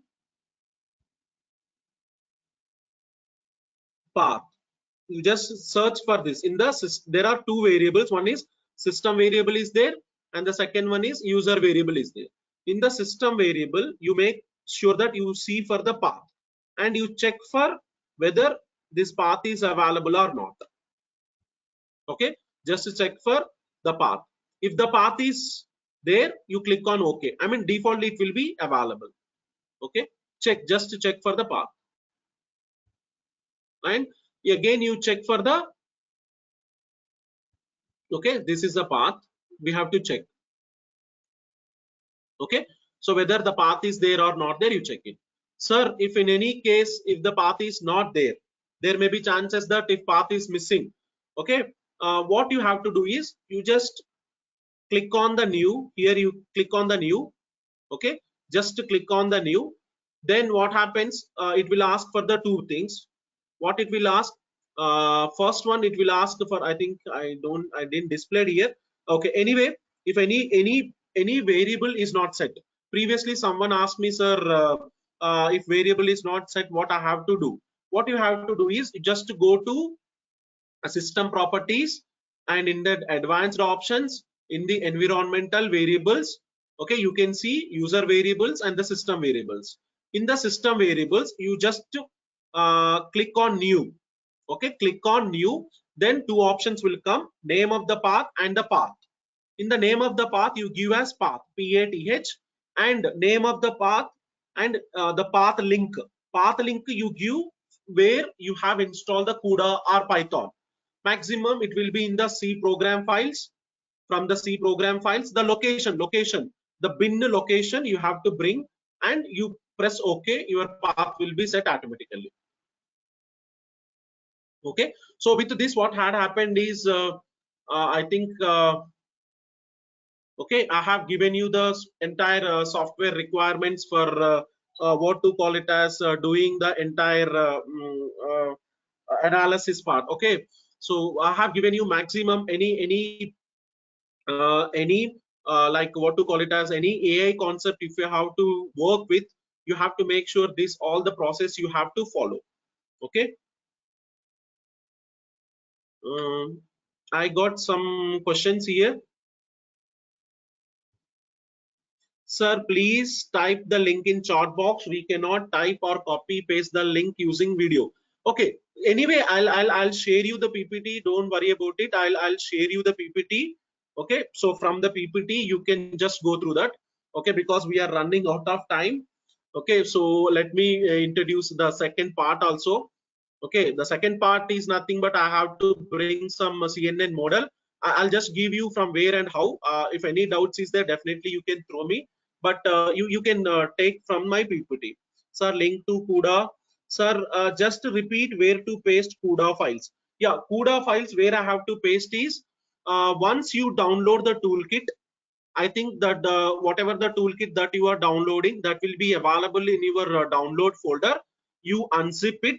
Once you unzip, you bring this content. Okay, that bin include lib this content, and you paste where you have installed the Cuda. There are two things. One is Cuda and Cuda toolkit. First case here we have installed Cuda. Okay, this is the process of installing Cuda. Right. Once you have installed Cuda, now the second part is you have to bring Cuda toolkit. Okay, so you copy all the Cuda toolkit into the folder of Cuda. Sir, it is really excellent the way you presented. Okay, fine. Excellent session. Anyway, so now I think I have given you one part. Actually, there are three parts. The first part we have done due to non-availability of time, but still anyway, I'll from now I'll just go a little bit faster, and I'll finish within another 20 minutes my this thing, because I have only 2 hours of time. Or I'll ask organizers to give some extra time. But anyway, let's see till 11 o'clock, whatever we can complete, we will be completing. Okay. So now all the required installing packages are done. That is fine. Okay. Anyway, I'll share you the video, whatever the thing that I am telling you, the video link also will be shared, so you can clarify your doubts. And even WhatsApp, I am available all the time. You can even ask me there also. But still, let us go for the second part. So now the first part is done. All the required packages installing software is done. Now we have to make sure that sometimes there are some errors. I have seen some errors. So how to overcome those particular errors?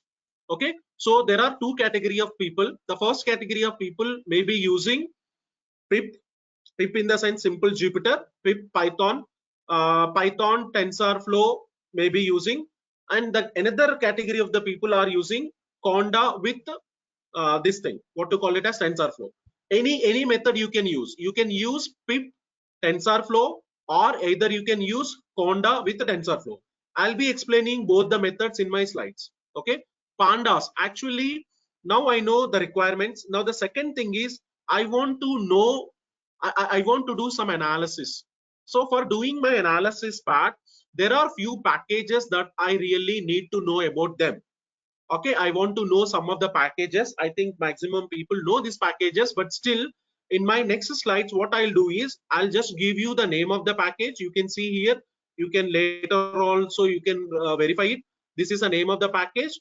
These are the comments how to install those particular packages, and if any extra reading is there, I have given this. Okay, so now a basic package for doing my project I really need, that is nothing but the Pandas. Okay, so why do I use Pandas? Pandas are mainly used for analyzing and manipulating any type of data. Okay, so this is for analyzing and manipulating the data. We'll be using Pandas. Suppose example, if Panda package is missing, how I have to install? Because already I said you, while you're installing TensorFlow or somewhere, if any package is missing, how to bring those things into the picture? So the first thing, if I either go with Pip or either go with the Conda. If I go with the Pip install Pandas, you open your command prompt, and in the command prompt you go with Pip install Pandas. If you are using Anaconda, then you have to open your Anaconda command prompt, okay, and you type Conda install Pandas. So if anything is missing, you can use these commands. Okay, so Pandas are specially used for analyzing any type of the data. We'll see what is that analyzing data also. Okay, NumPy is also there. Any array processing, like suppose example, if any data, if I am using data in multi-dimensional array things, then in that particular case I'll be using what to call it as, okay, n-dimensional array things, then I'll be using NumPy. Okay, I'll call it as a array processing package. Again, if NumPy is missing, you can use Pip install NumPy or Conda install NumPy. If you want more information, please read this. Okay, because these are the packages. You can understand, lack of time also, I can't explain all the time. But another package that I really need is matplot library. This is also there for this. This is specially mainly used for any, if any data is given to me, if I want to analyze the data in the form of some graphs, I mean in the form of some visualizations, then I can use matplot library. Okay, so for that, Pip install matplot or Conda install matplot. If it is missing only, you install this, or else no need to worry. Okay, again link is also provided, you can read from there. OS, this is one of the main package in my project, because I want to make or I want to move files from one particular location to another particular location. Okay, so in that particular case I'll be using a module called as OS module. Okay, so this OS module will be an interface. Okay, so for what to call it as, for the interface for Python, as well as that Python will be running. Okay, this Python will be running on Windows, Mac, or whatever it is. So it is used for moving. Simple definition I'm saying you, if I want to move any data from one particular location to another particular location, then I'll be using OS module. Okay, you can either go with Pip install OS and Conda install OS. Okay, and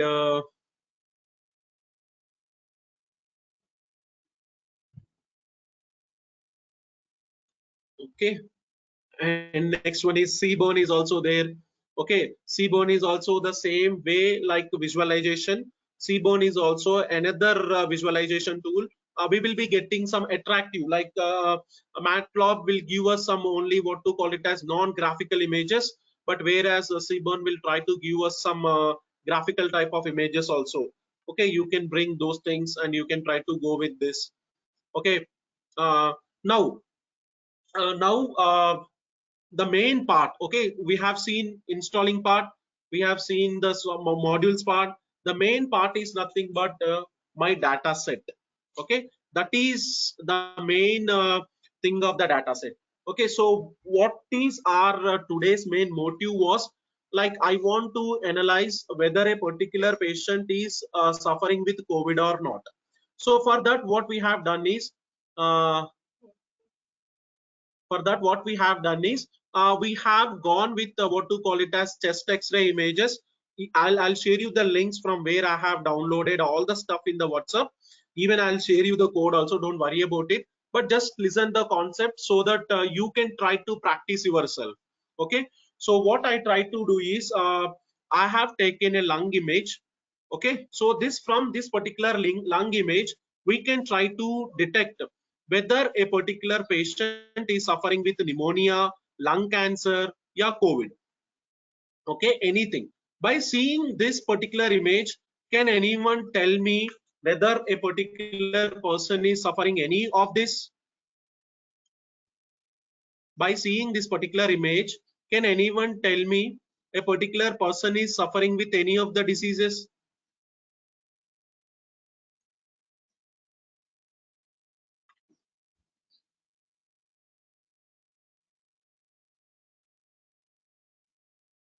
Not possible. Yes, the reason is we need to have a specialist. The radiologist only can identify that. Okay, it's not we that we by seeing this particular image, I can't tell you ki bhai, yeah, there is some sort of disease or something. Only specialist person, like only the radiologist only can tell. But for our understanding, what we'll do is we'll try to divide this particular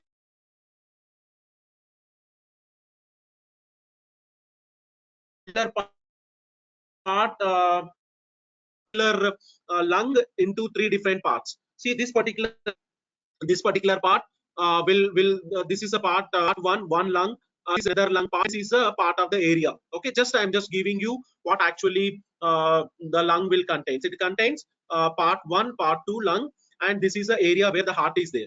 But by seeing this, we can't tell ki yes, so and so person is suffering with pneumonia or whatever it is there. Okay, so okay, so for this, what happens is we will be categorizing the images into two things. One is a normal image, and then another one is a mass image. Mass is nothing but, we call mass as an unwanted area. Okay, some sort of unwanted area. You can tell like this. See, this is some unwanted area, or this is some unwanted area. Okay, or some unwanted area. Okay, so this is some unwanted area. Okay, so now with the normal images, we have to identify a mass. Mass is nothing but some disturbance in some tissues. Tissues got disturbed and there is a slight change in the tissues. It means that, what does that mean is, it means there is abnormality. In the previous,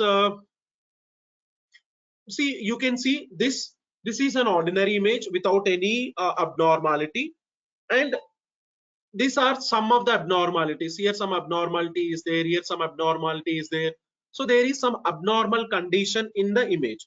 So that particular abnormal condition will bring that into the picture and we'll start analyzing on it.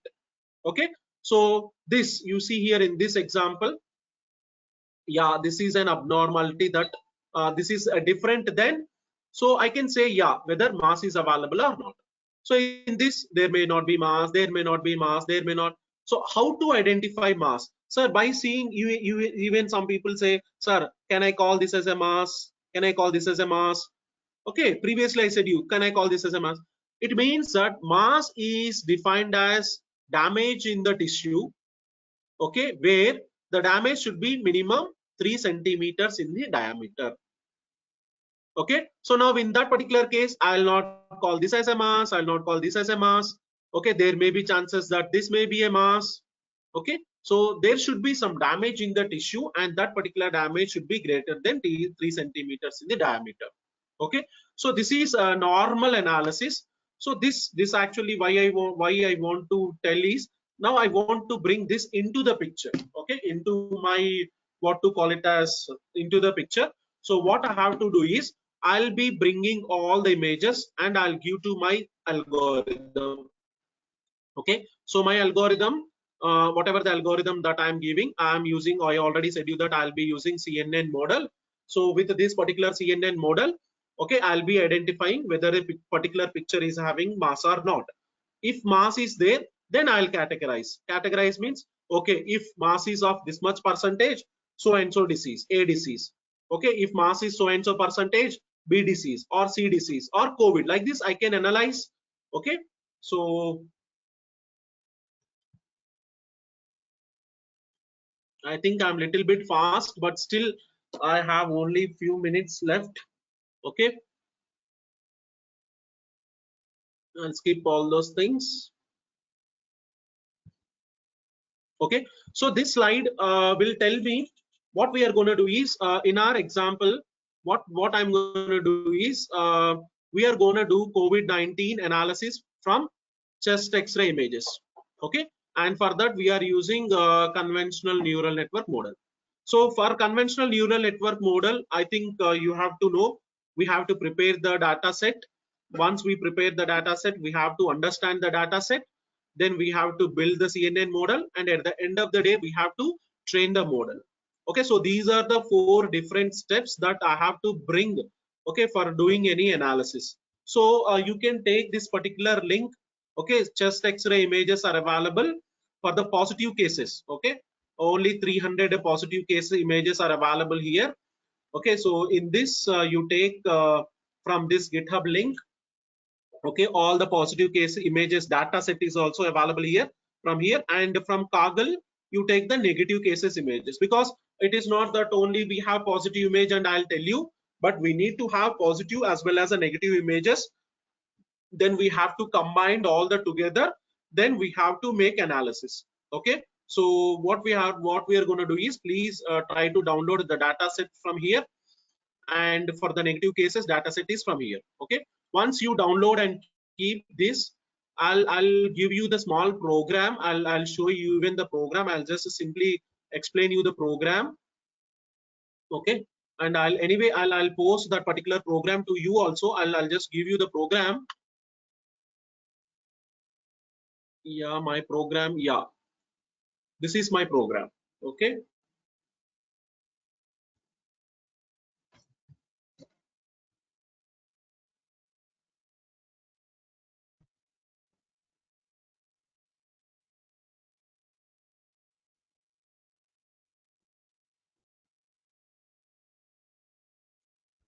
yeah, Gautam sir.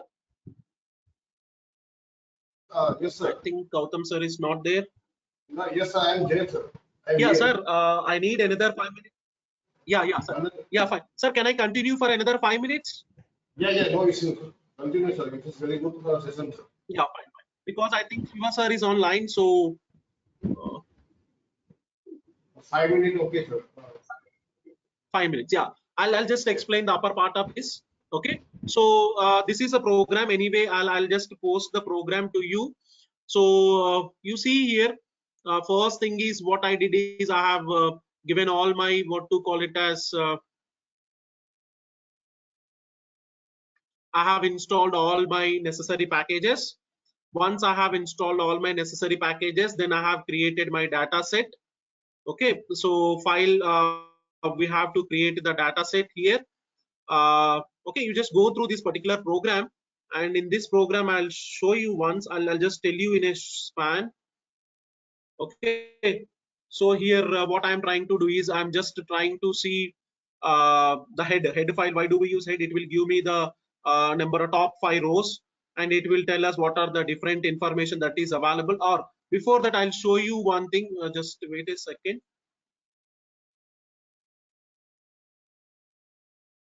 Yeah, you can see here. This is my data set. I think is it visible? Is it visible? I already said you, like you see in the Yes, E drive I have created. I already said you, like in the E drive I have created a folder called as Jupyter, and in that I am working whatever the projects that I want to work. I kept all the projects over here. So out of this, what I did is I have done some COVID analysis project. So you create some folder like this CD. I've just created a folder called as CD like this, and in this what I have done is I have collected, I already said you that we have to collect the data set. Okay, one is from the Kaggle, just download it. This is a Kaggle data set. You no need to do anything. It will be a default file, just download it. And another file is nothing but this is from the chest X-ray images from my GitHub. Okay, so this chest X-ray is from my GitHub, and another thing, this is nothing but from the Kaggle. So this chest X-ray contains the positive images. It has a number of folders. Don't worry about it. Just concentrate on the images. Okay, so all these images are the positive case images, right? And there is a meta file. So this particular file contains all the information of these images. You have to concentrate only on these two things, metadata as well as on the images. Okay, and the second thing is from the Kaggle. These are the chest X-ray images which I have taken. It is already defaultly available. You can take from there. Now our main motive is we have to create a data set for us. Okay, so this data set you can see here, data set I have created here. You see here, yeah. First file path chest X-ray images .csv. Okay, I have taken that particular regarding the positive samples, and from where chest X-ray images you can see here. Okay, image path and the file path I have given, right? So this one from chest X-ray images, this is a image path. You can see here chest X-ray meta.csv, that is this file chest X-ray meta.file, and even for images the images folder. First I have what to call it as, I have set my paths. Once a path is set, simply I have read the file path, and in this particular file path what happened, I was just seeing I have 200 and what to call it as 930 rows are available and 29 columns are available. 930 rows and 29 columns. So if I just want to look into the Excel sheet, what I did is I have given as head, this will give me the top 5 rows. Okay, and it will give me all the columns. So you can see the columns with patient ID, offset, his chest, his age, finding. Finding is nothing but, please concentrate on this, finding is nothing but the disease, whether particular patient is suffering with COVID or not, COVID-19, pneumonia, lung cancer, like that. Okay, so all other related information. And another thing, okay, you can see this. Okay, file name, folder, it is available in the image folder. Okay, and even the location from where we have collected, on which date we have collected. Okay, what type of the data it is, whether X-ray images or not, all such type of information is available. Okay, so please only concentrate only on I mean, you can just, if you just see more, you have a more glance, then you can see on that, but right now please concentrate on these findings. Okay, and now once I know what is my data available, okay, now I have to create my target directory. So for that I have created a folder called as dataset. In that there is a folder called as COVID. Okay, no need to create this one, you can create from here. See, I have created a dataset, and in that there is a folder called as COVID, and in that all the COVID related images are there. I have to bring, so this I am not doing anything through the program, I am doing that. Okay, I have created the folder. Once the folder is created, then I am bringing all the findings. I already said you in my metadata there is a column called as finding, and in that we have diseases like COVID disease is there. We have all type of diseases, right? Pneumonia is there, lung cancer is there. So specially I am bringing only the file name with called as COVID. Okay, and here there is an option called as PA. That PA is nothing but it is telling us I want to bring see chest X-ray images we can take, we can see from the front end, from the back end, or the top view. So I want to eliminate everything from the top view. That's the reason view should be PA. PA is only from the front end. Okay, and what I'm trying to do is I'm copying all the images to the target directory. Once all the images are copied, now what I'm trying to do is I'm trying to take normal images also. So normal images I'm taking from the chest X-ray Kaggle image. You can see here. Okay, in the data set normal images. So from where these normal images I have taken from the Kabul. Okay, so once that is done, okay, so copy images, you can see here I have copied all the images. So it means that the data set is ready. Once the data set is ready, so this is a program for data set. I already said you that we have 4 different things that I have to take care. One is I have to make sure the data is ready, then I have to bring my module. So this is a program for the data set. I'll just share you this program also. Okay, so the name of the program is this one. You can see I'll share you the entire folder. The name of the program is, okay, this one, dataset creator. Okay, you can use this dataset creator directly onto the Python and you can check over there. Okay, and the second one is I have to bring my CNN model into the picture, and then once CNN model is brought into the picture, then I have to train that particular model. Okay, so this is a program. You can see the basic CNN model I have written here. Okay, so CNN model I am using sequential model. So for that what I have done is conventional 2D network model I have used, and I made the filter size as 3x3, and the activation module is ReLU, and for the first time the size of the image should be defaultly given.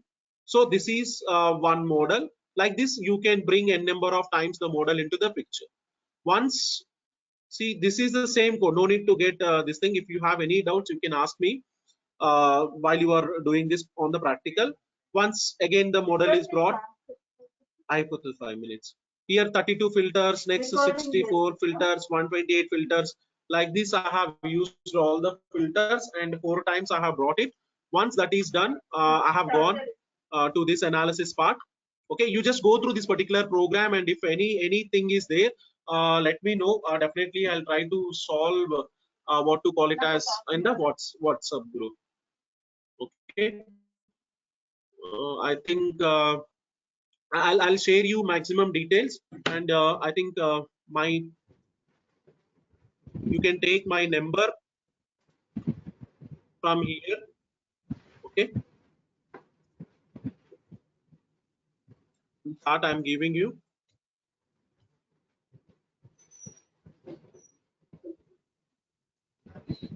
In any case, if I'm not picking the phone, please WhatsApp me. Definitely I'll respond to you, or even you can mail me at my mail ID info.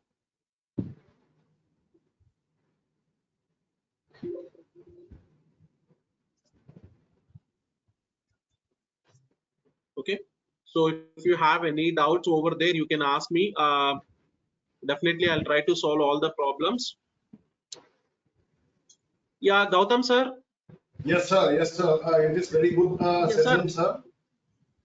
Very good session, sir. And all the requirement of the participation on this field, it is very useful. Very good session. We have taken all the technical aspect about the software point of view, and whatever you have did the work for the COVID-19. Regarding the detection of the COVID-19, it is a very effective solution for the COVID-19 in the somehow by using the machine learning and the AI point of view. So I think because of the lack of the time and because of the we are not positioned to take the question from the participation. But in the future, we will take another session for you for the maximum benefit of your expertise in this area. On behalf of the GTU, British School of Engineering and Technology, I am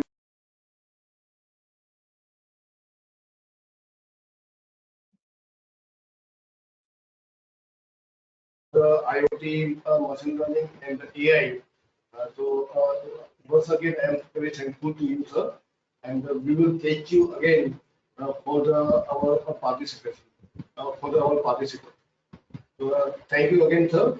So, let Professor M. Srikumar join the session, sir. So, Yes, sir. if you, so in this case, we need the 5-minute break, sir. Professor M. Srikumar, sir.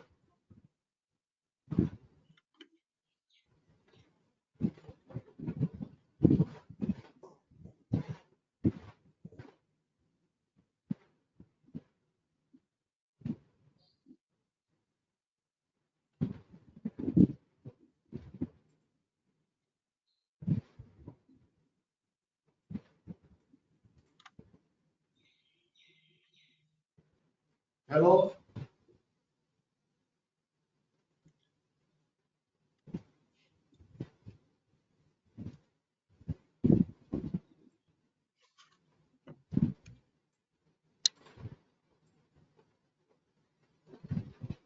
Good morning, sir. How are you? Sir, good morning, sir. How are you, sir? It is a good night or good evening, sir? Good evening or good morning, sir? I know it's going to be good morning only. It's Dr. Raju. He called me that, oh, please take that one session. Okay. Okay, yeah, sir. Thank you very much, sir, for providing the very good session, very good informative and very useful to our participants, sir. So, Okay. Thank you. So, yeah. So I just need the 5 minutes, sir, because just 2 hour Sure. long session was taken by Mr. Prasad. So if you just allow to take the rest for the 5 minutes, then we will start the session. Yeah, sure. Thank you, sir. So there is a 5 minute break to all the participants. Within 5 minutes, we will start the next session. Okay, sure. So I will put on hold. Yes, sir. Yes, sir. Just 5 minutes.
Yes, Professor Kumar, sir.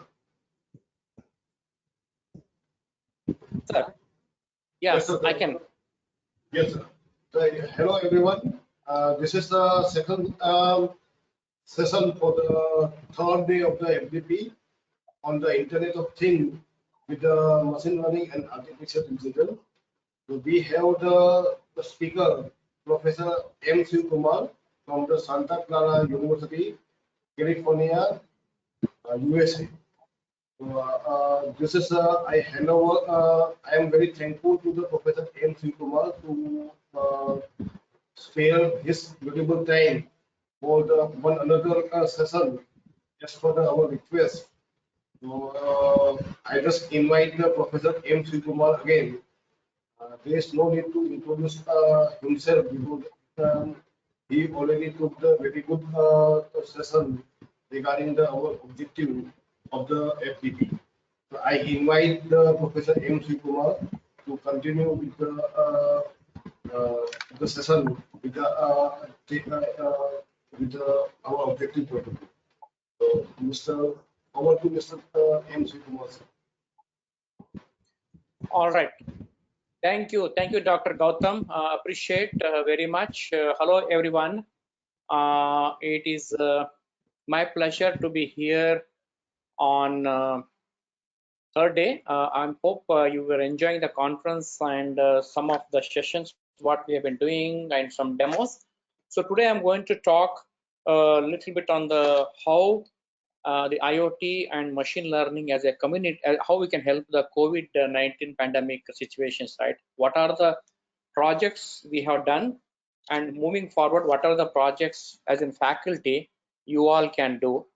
So I will just, I will come back on the camera later because the bandwidth, let's save some bandwidth, but I want to share my screen here for sure, okay? Yeah.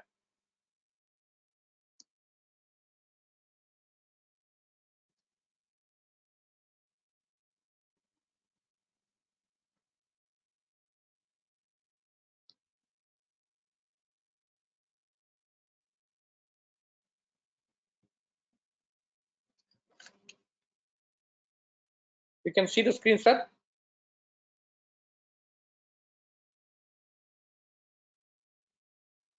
Dr. Gautam, can you see the screen, please? Yes, sir. You can see that, right? Yeah. Okay, it's visible, right? Yes, sir. Okay, so basically, welcome back again. The scope of IoT in fighting COVID-19, right? What are the IoT projects we can carry on this? How we can help the community, government, and medical staff, right? Being academic, how we can help?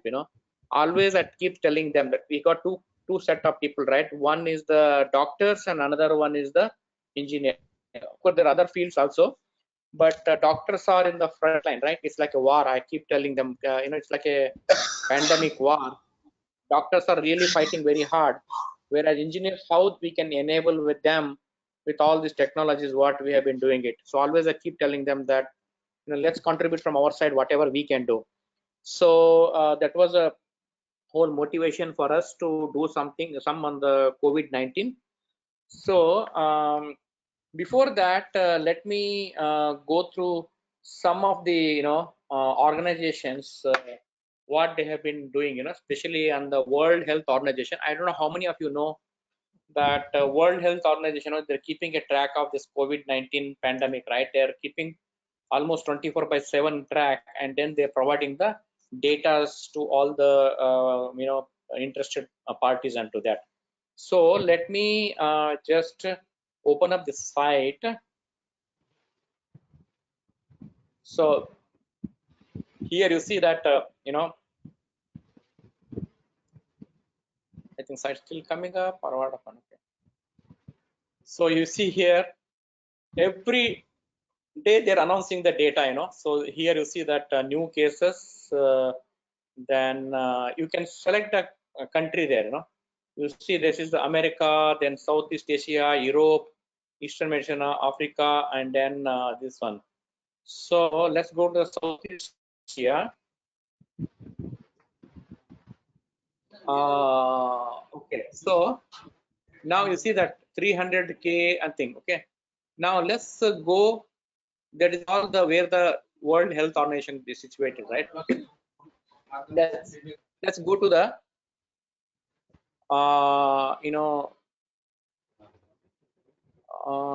India. Actually, I should see that India thing also here. Yeah, India. You see now they are getting the map.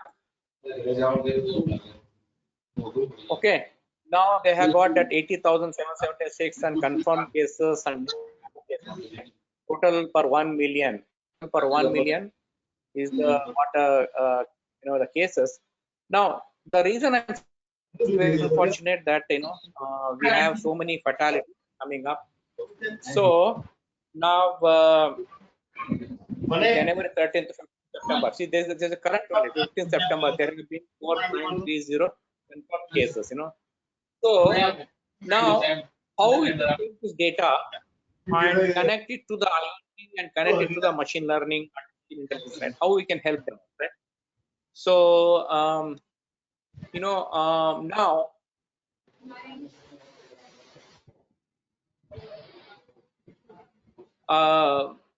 now see this data is available. What we are going to do with the data? What the things we can do? What IoT intelligence systems and this machine learning can help them? So we would do. Let's go on to the other sites. This is another one, which is basically John Hopkins University. They are doing it. So what they are providing the data. Of course, the more of an American data, but still, they're getting data from the World Health Organization, but they're providing you the data set. All the APIs available for you to integrate with them. Now, how we can do IoT? Let me go through on that. How we can take this data in a smaller way and in a bigger way, but in smaller way we can always help the community and this one. Okay, so this is the whole motivation for us. So much of data is there, so much of unfortunate things happening. How we can help the patients out there, how we can help the doctors actually. So I don't know how many of you also aware that exposure notifications, right? Basically the Google and Apple, they joined the hands. They call it as an exposure notifications, right? Contact notifications. Whenever any person come in contact for the COVID, then immediately that particular person get a notification from the health department. So this application, they have combined it together and they have done at the operating system level, not at the top level, because they have to really go in deep. So this is an example, like Alisa is sitting next to the Bob, and then Bob is positively diagnosed for COVID-19, and then their phones got exchanged as numbers, and then you get a notification, because when I'm taking my phone, sitting next to a person who has been identified or who has been diagnosed COVID-19 positive, then I get a warning or a message. That's the whole concept. Let's see how IoT can help. So basically, what happened is once they know that you are contaminated with that, then what they do that they will try to send some kind of an messaging or try to contact you. Of course, everybody has to give their consent, unless and until there's consent. Say, okay, go ahead with get the data. I don't think they're going to accept it.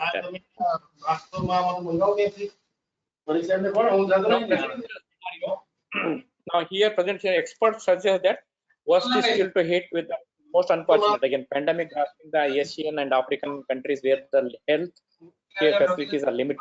The total number of cases is expected to be more. So governments are really trying very hard to get the pandemic by imposing lockdowns and restrictions. So though these had mostly delayed surge, but governments are still actively searching for innovative measures. Now scope of IoT, how IoT can help them. So IoT can have a tremendous effect in the field of effective monitoring and implementations, and the mode of spreading of these diseases is mainly by contact. So basically it's happening in the contact. So by using IoT devices, you can really at least give the information contact in public and crowded place could have wide effect on curbing the rising. It can also be used to track and monitor general public and can help to maintain a record of people that came into contact with others. So the data gathered can also be used to track the spread and movement of hotspot of the pandemic. So the basically wherever the hotspot for the pandemic peak is there, at least government hospital, they can maintain certain guidelines or certain systems, right? Yeah. So the possible projects, right? What are the possible projects we can think of it? So one is COVID-19 office security system using IoT deep learning. Okay, So basically, any office security, you want to enter a person who is COVID free. It's unfortunate, but technically speaking, we need to help the community, right? So security system, they can monitor the identity first. There is an RFID identity, and then next you basically, scan the card and scan his ID, and then you enter into the this one. He can be allowed to do that. So monitoring traffic flow at railway station or bus stations. I don't know if I explained in the first day. So monitoring the traffic flow, so whenever there is a railway station or a bus stations, crowded place, we have some bar restrictions, right? So only these many passengers can travel. So because you cannot allow everybody there. So in that case, there could be some display, long display saying that, okay, this railway station is full, you please come back later, or send some sort of an text messaging that, okay, this particular is full, now please send something. Similarly to the bus station also, right? You cannot allow all the people to go over on that. And then you have the IOT enabled monitoring at isolation wards, right? Quarantine. See, now quarantine, they got so many wards, isolation wards are there. But how healthy is that? Is the temperature and gas sensor is monitored there, air quality? Because there are so many people they're putting in one room or one compartment. I heard that in India we also have this compartment as the incubation, sorry, not incubation, isolation wards, right? Incubation, not right word, isolation wards and quarantine facility. So now when you put everybody in that particular room, how the temperature, gas sensor and air quality, can we put those sensor and monitor and inform to the higher officer there that this is not safe, so we need to put that in this thing.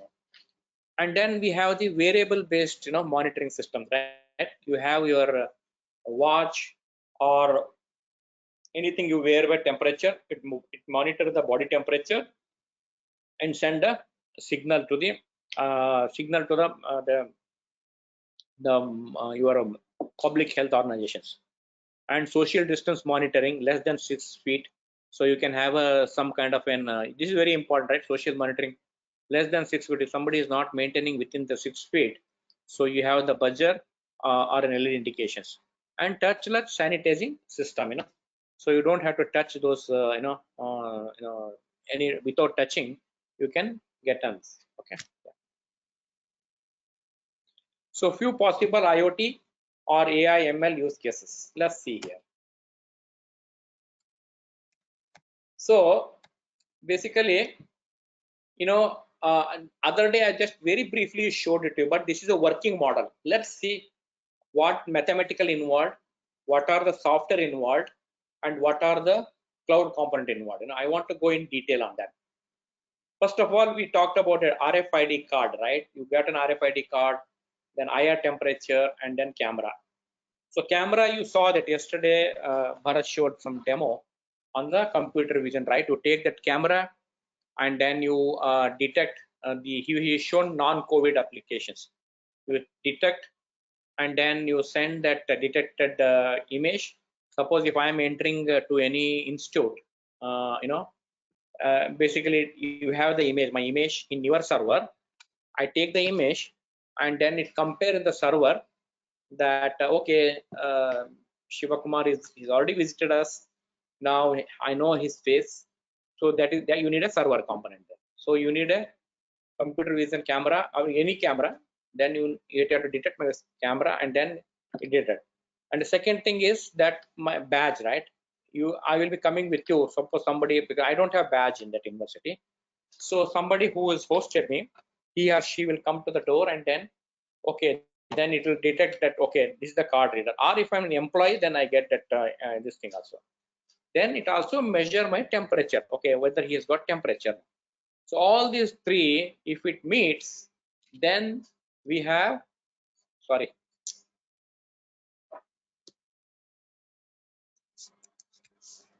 then we have a servo motor control. So let's see what is there in this. Now here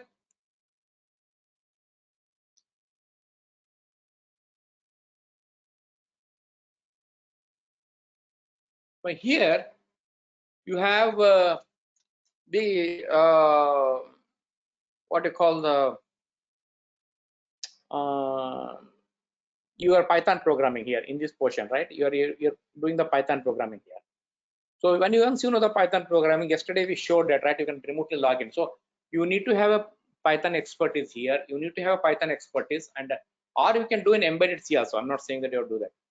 And then you have some kind of a networking experience. You take this data, connect it to a networking, that Wi-Fi networking, right? You have to really channel it in such a way that your data is pushed there. No?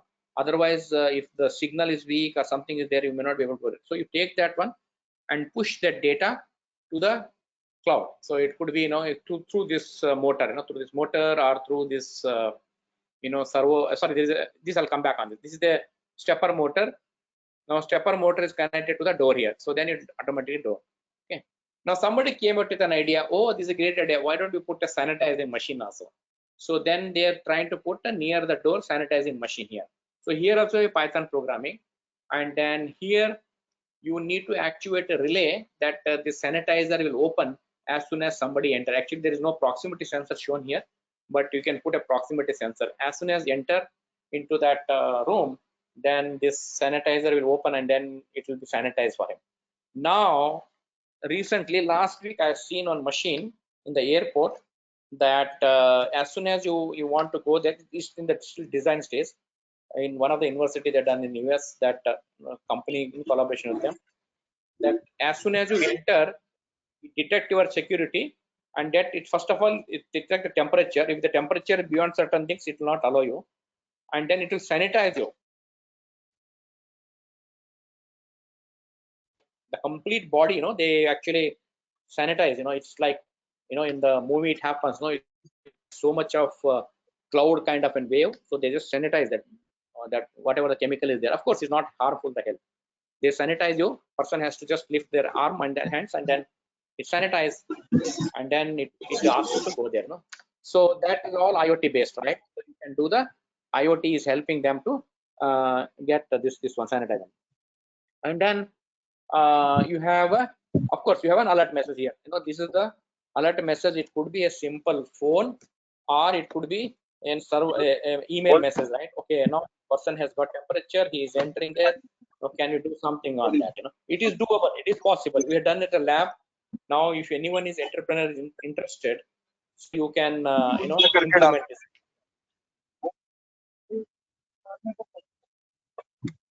So here, how do you do that? RFID accessing, no, that you know, you are importing you know, this again same simple importing your Raspberry Pi as GPIO from MFRC is one of the MFRC is one of the company where they provide you the libraries and import the simple MFRC. Then again you take Adafruit sensor input, and then reader is some SMP that sensor, and sensor is this much. So pin number 4, what we are configuring it, pin number 4 of that is IO pin. Then you have the try ID text reader, read the card values. Okay. And then if ID is so and so, then print your body temperature is so and so. If temperature is more than or greater than 28, send informations to the cloud. Else open the door by running stepper motor and print this one. Okay. So this is one example which we have done. It is very working actually. Your card accepted, as you can see, we are measuring your temperature. So you get on. So again here is an RFID. Import those libraries. You don't have to do anything. Just import, and then you try, you know, ID and the text here. So ID is on this number, and then the reader is the reader card value, and print your body temperature is so and so. Send informations to the cloud. This is actually again, you know, you got a string and data, right? You know that string is this much and data is this much, and then you can do this.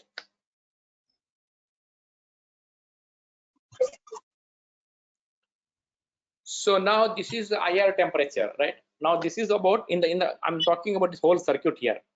So now this is your higher temperature.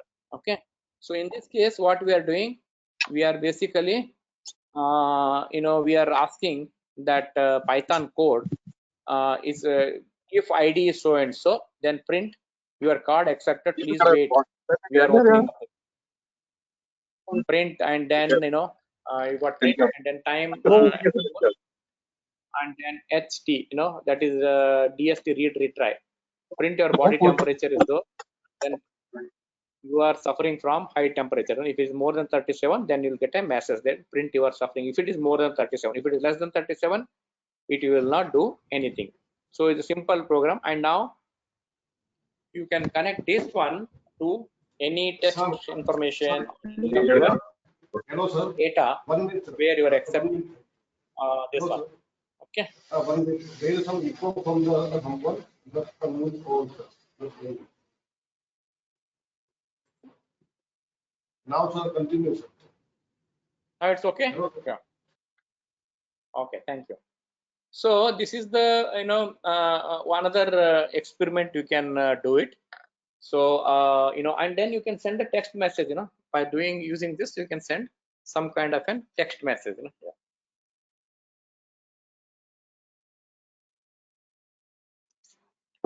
So this one is then another one, mask detections, right? So somebody said that, okay, I have the camera, I'm detecting the mask, whether everybody is entering into that particular hall, whether they are wearing the mask or not wearing the mask. So then you have please access your card, and then you got that number, and then your card accepted, please wait for measuring your temperature. All those concepts will come. Let's see the programming here. So what you have done is face equal to pre-process input face without any mask, and face is expand and distance face. Yesterday you saw the demo. I'm telling you how we can expand it. Yesterday you saw a very simple demo on that. And then determine the class label and the color we will use to draw the bounding box and the text. So you that mask is this, and mask is without mask else, without mask else, no mask. So color is, you actually there are different masks are there. So they put as a 0 to 255 that color. If label mask else 0 0 255, then include the probability in the label. Then it will tell you that, okay, it's not wear the mask, now somebody has to take care of it. So all those things will come. CV2 put text image, and this one. So this is, you can send that data to the health department, right? So we can tell them that, hey, these people are not going with a mask, so many people are they're entering. So you can always tell them to that.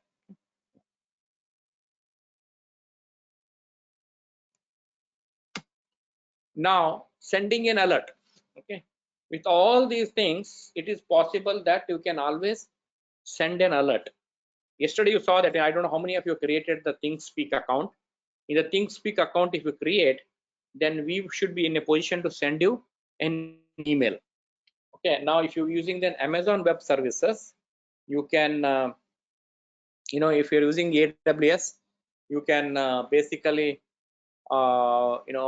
send a text message also. You don't need any outside text person, right? You can send easily to that text message there, right? Yeah. So you can send a text. Now I'm trying to do some voice also. I'm just telling Bharat and team, can we implement the voice also to that, so that people can hear it, right? Now you're getting a text message, then you're getting your what you call the email. So instead of both the things, can we get some kind of an audio also? So he's trying for this audio. Now we get.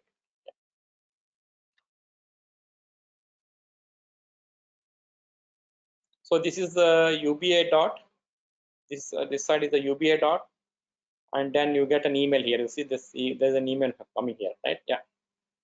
So excuse me. So you have a API, then you have the conditions, and then this is your the what 5F228A and 31 resistance is giving. That's some kind of sorry, this is an API actually, So you got an API, then you have to take that API and integrate with your this. Okay. So yeah, you get a print high temperature and alert, whatever you want to do that now. Yeah.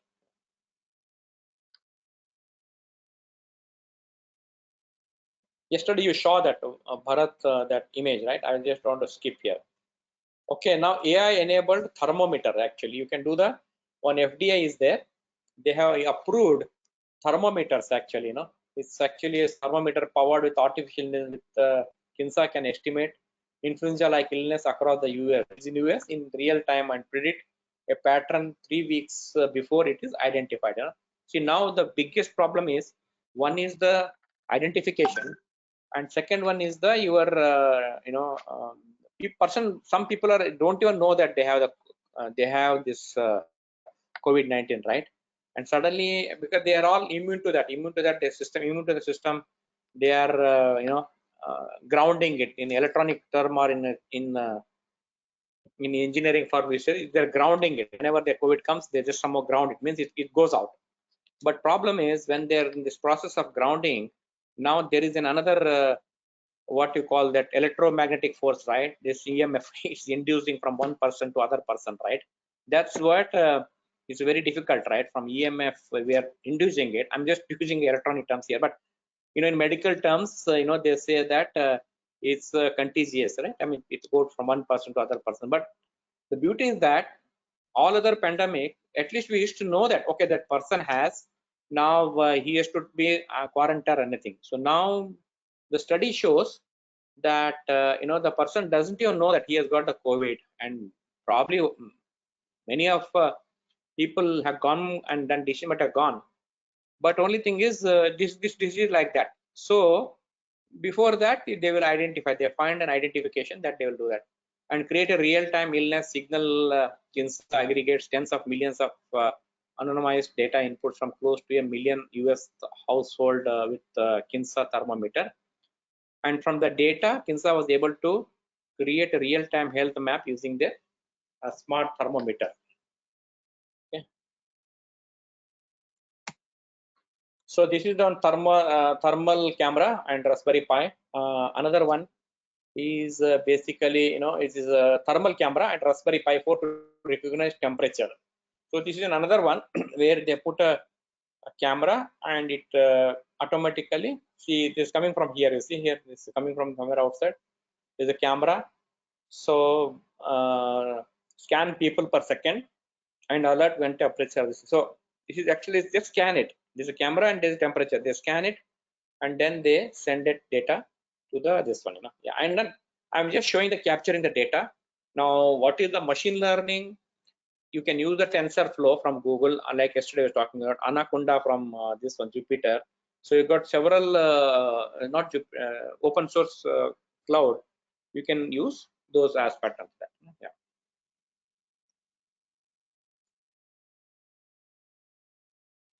Now this is the social distance alert system using deep neural network algorithms and OpenCV, right?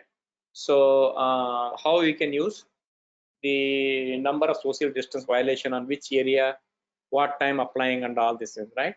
So basically, you can monitor it. See, people are walking here, so we can have some kind of an proximity. It's very simple proximity sensor, and tell them that you are not maintaining. Now many phones are coming with that, right? In fact, I don't know how many of you heard that the new iPhone is coming with an oxygen meter, right? They're putting an oxygen meter in the phone, so you can just measure the oxygen of the person, because the COVID-19, the moment the oxygen go down, then chances are that person is not going to survive. So they are putting all the health sensor for COVID-19 where immediately they can test. But temperature is already there, but they want to make a very sophisticated temperature, oxygen meter, then nearest COVID treatment, everything they're putting. So definitely, when they're putting these things, then IoT is a big thing for them, right? So we have to control those IoT aspects of that. So this is a very simple project. So this is how they have done it. So this is an Arduino board, and this is a proximity sensor. This is that IoT kit what yesterday Bharat was showing. So then you person is walking there, and then there is anything less than 6 feet. You can define it. Whether you can define it for 6 feet, whether you can define it for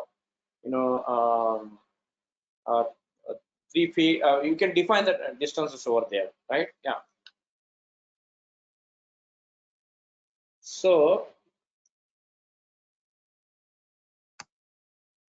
and then this is the monitoring parameter of isolation facility. We talked about isolation facility, right? They have a temperature, gas sensor. We don't have sensor, otherwise we can integrate any of them. So we have a temperature and a gas sensor. It monitor the temperature inside here and then send a signal to here, and it also mention the your what you call that gas sensor, monitor the air quality and then send that signal to this one there, right? Yeah.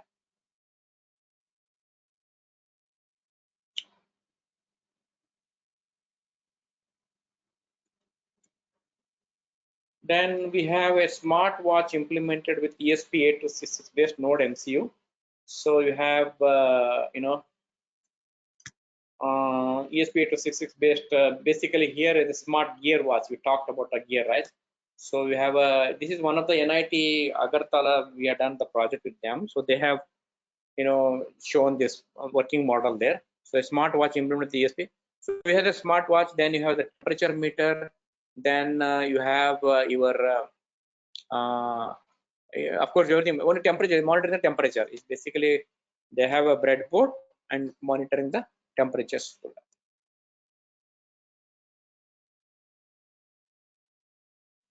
This is proximity sensor used to on off switch, right?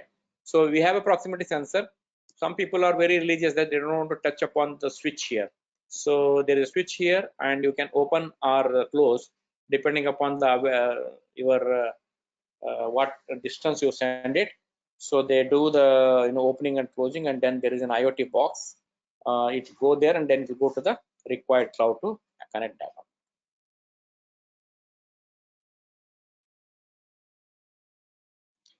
Yeah, social distance alert alarm. This is a circuit actually. So there is a proximity sensor and there is a buzzer, and there is a proximity sensor. So the moment you go the nearby, then it will actually buzz it. It will have a buzzer on the indication. So it is working model we have there. And then good thing is that everything you can keep a track in the cloud. Okay, so you can situate it in the cloud and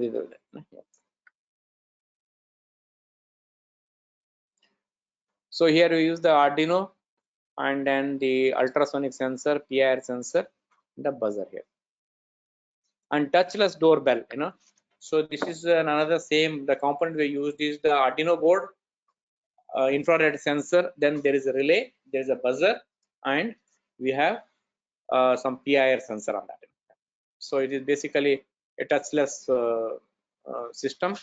So you can basically use Raspberry Pi board. See, I don't know how many of you are aware that Raspberry Pi has got a great Python integrations, whereas Arduino board it doesn't have much. You have to learn the embedded C program. Whatever the program they have written, their own programming. So I would recommend that Python is very easy to program. Embedded C, this curly brackets, it makes really a lot of challenges there, right? I mean, it's for simple project it is okay, but if you're going for a multiple aspects, it takes a lot of time into that. So one has to be careful on that aspects.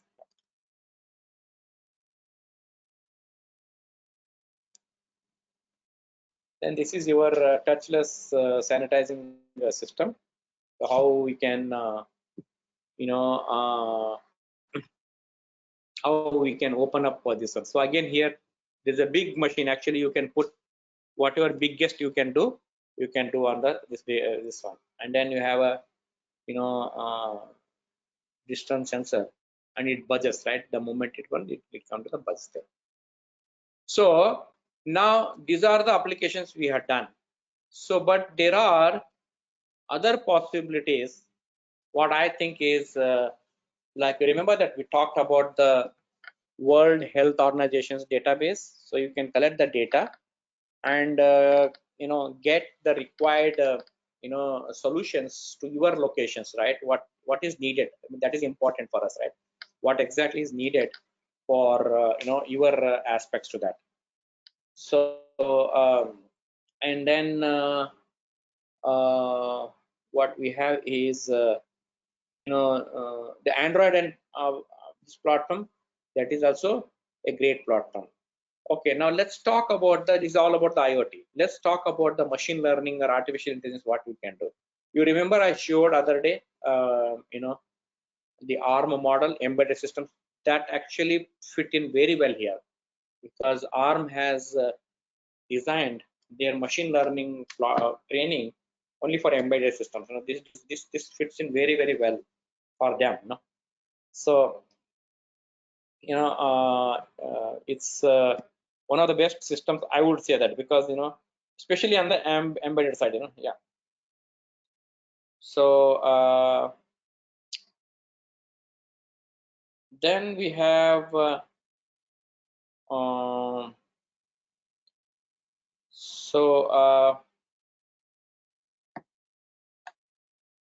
just want to see what else I'm missing here. Okay, so now so the other thing is then the US and India collaboration. There is some National Science Foundation framework is also there. Let me pull that framework here. 1 second, please. I had to go to the system here.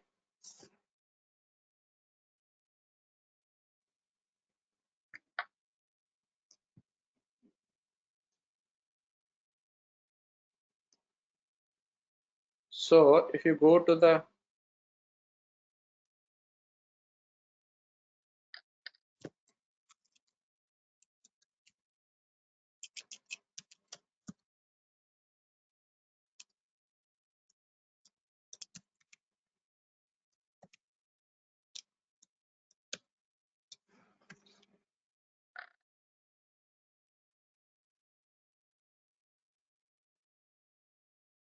so I'm just trying to see.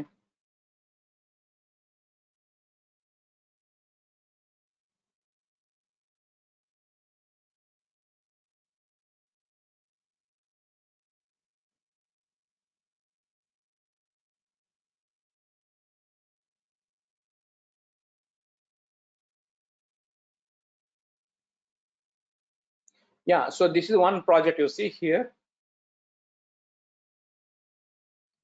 So NIST, this is one of the biggest things. So COVID-19 breaking news, resilience of chip manufacturers facilitated during COVID-19 rooted semi-standards. Okay, so you see this is actually IoT comes over there. Then here you see that NIST award 50 million in funding to help manufacturers respond to COVID-19 pandemic. So this was in fact one of our university colleagues. He was part of the whole process here. Will allow the NIST manufacturing extension partnership centers for 50 states. So let's see here what are that extensions here. So manufacturer extension partnership here. So how the network helps manufacturing connect with the local MFA and supplier scouting. So they have basically a lot of initiatives they have taken for manufacturing aspect, which manufacturing ultimately it goes to the this one, your COVID-19, how we can do it on the COVID-19 aspects to that. Yeah. So and then they also have the framework. Let's see if that framework is there now. So COVID-19, they have got IoT framework actually. COVID-19.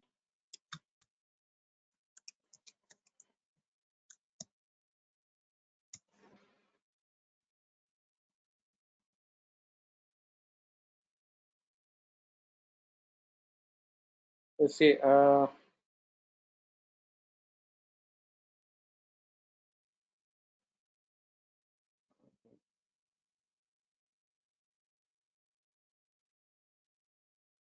See, distance to defeat COVID-19. See, these are the platform they're helping it, and their IoT is coming up there.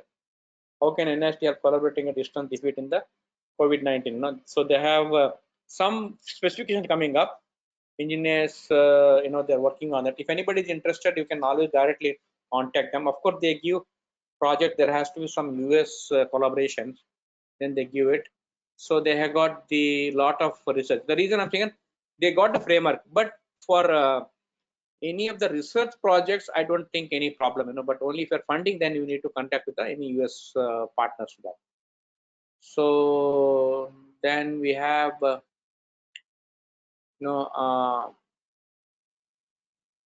let's see here. Then we have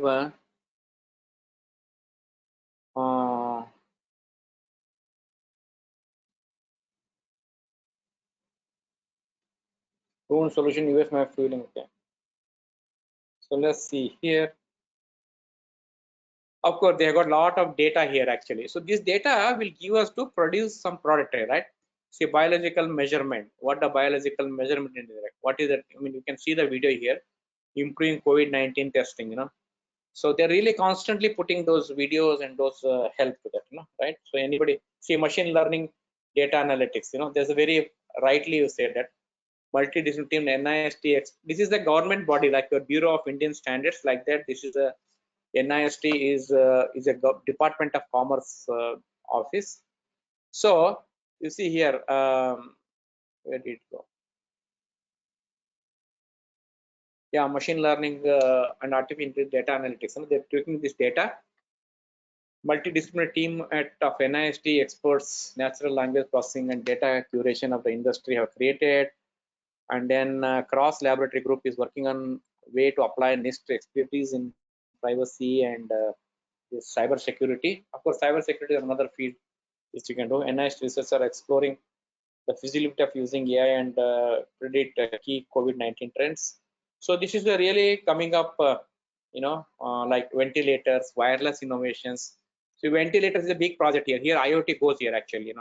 I remember one of my friend, we worked on the IoT, but somehow it's called Indo-US project. That did not click around that. So again, going back to my the block diagram, sensor, microcontroller, then the cloud. Connectivity and the cloud, right? Somebody asked whether my ThinkSpeak, Raspberry, and the DST or temperature sensor can act as a IoT, as is perfect IoT. So if you have any working model, you can always contact to that this one, yeah. So yeah, basically I will stop here and come back to these things because I have not seen the questions. Let me open up and provide some time for the questions, please. Okay, 1 second.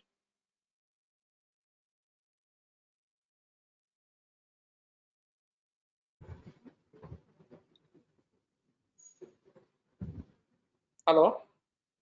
Yes, sir. So I can stop sharing here and Yes, take sir. some questions here. Okay. Yeah. Okay, so audience, you are welcome to put your query regarding anything. And our speaker will answer your query regarding any kind of issue regarding IoT, AI, and machine learning. You can write down on the chat box or you may directly ask to the speaker. Yeah.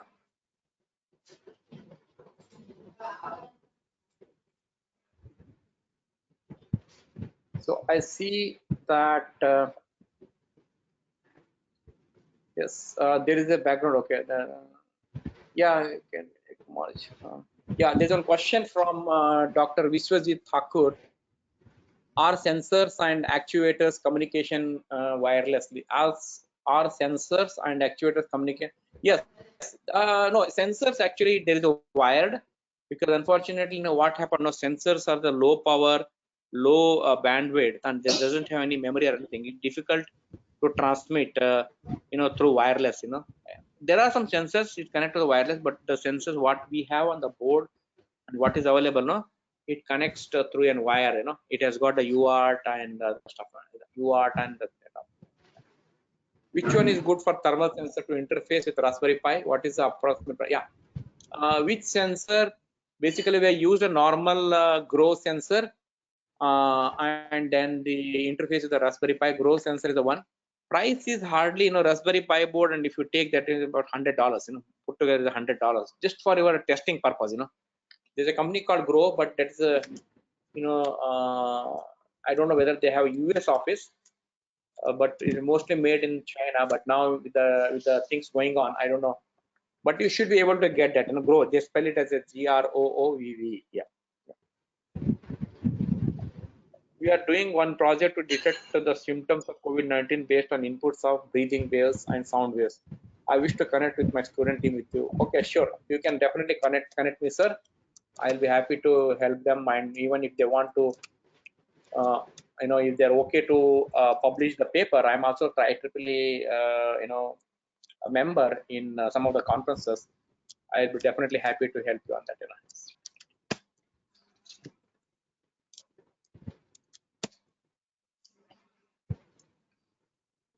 Okay.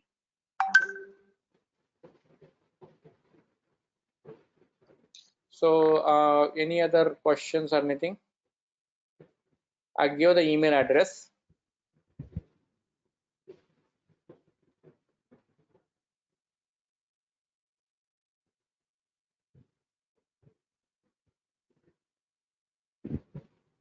Okay, so yeah, and then the whatever the hardware board you saw we built, you can also build that board, and it's not a rocket science here, right? So just to show that board, our first version, I don't know if I showed it, first version board, it was in a more kind of an this thing. It was in a box here. So what I would suggest is that if you are building, you can build something like this, So my camera should be on here. So if you can building a board like this, you can put board like this, and then you can inside. See, we have put the first generation, right? You have air quality, and then all these sensors here, right? So you have a temperature, then you have barometer, then you have light sensor, gas sensor, all those things are there. So you can, you can now, what you should do is that you should just connect a temperature sensor and make it half, very small box here, right? Very small box, and keep it in the security. I'm just giving an example. Keep it in near the security. Then there's proximity sensor, and then there's small camera. Of course, you have to send signature. So as soon as they enter, immediately it measure the temperature, and through this Wi-Fi, of course, I use the Marvel board here. You can use the Raspberry Pi board like what is there here. Yesterday we shown that, right?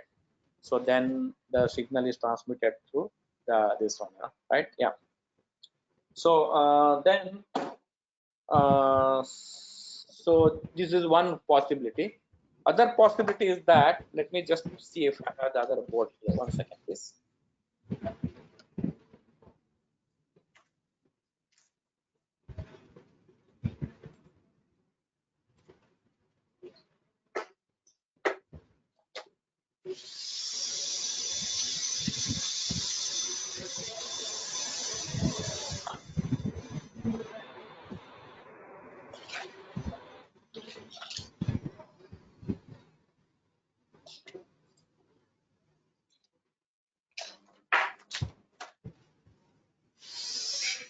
So the other one is that you can use, this is the smallest Arduino board, Arduino board you might have seen, which has got, now I'm doing some experiment here. I'm writing a software on this for one of the school project.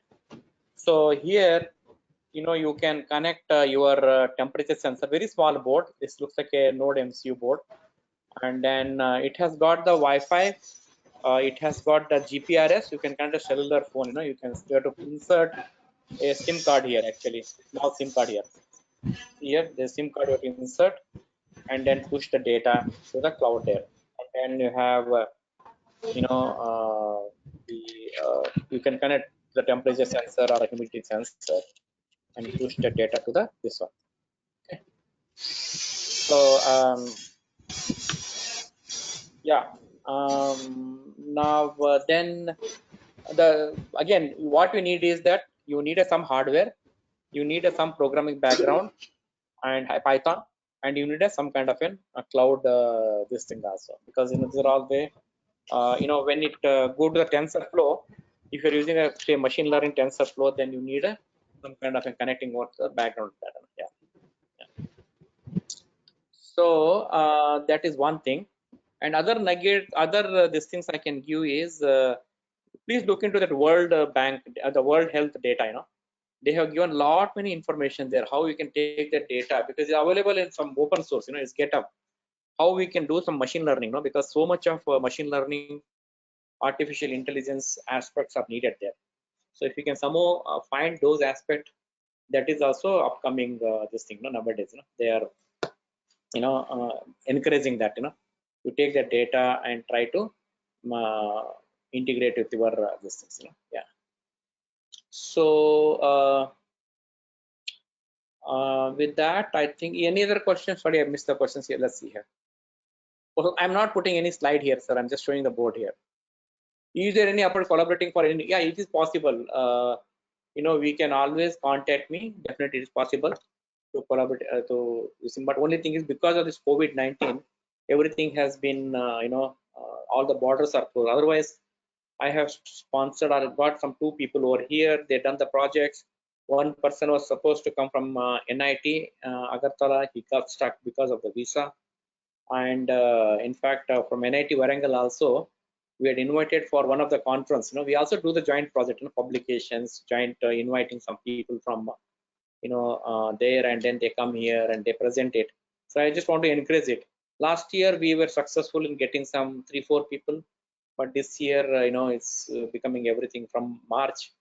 Nothing is moving. Even government is saying that you have to wait till this comes. Yeah.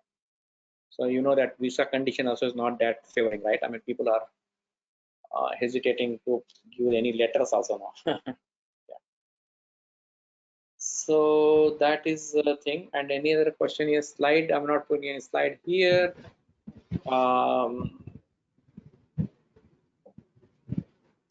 Okay.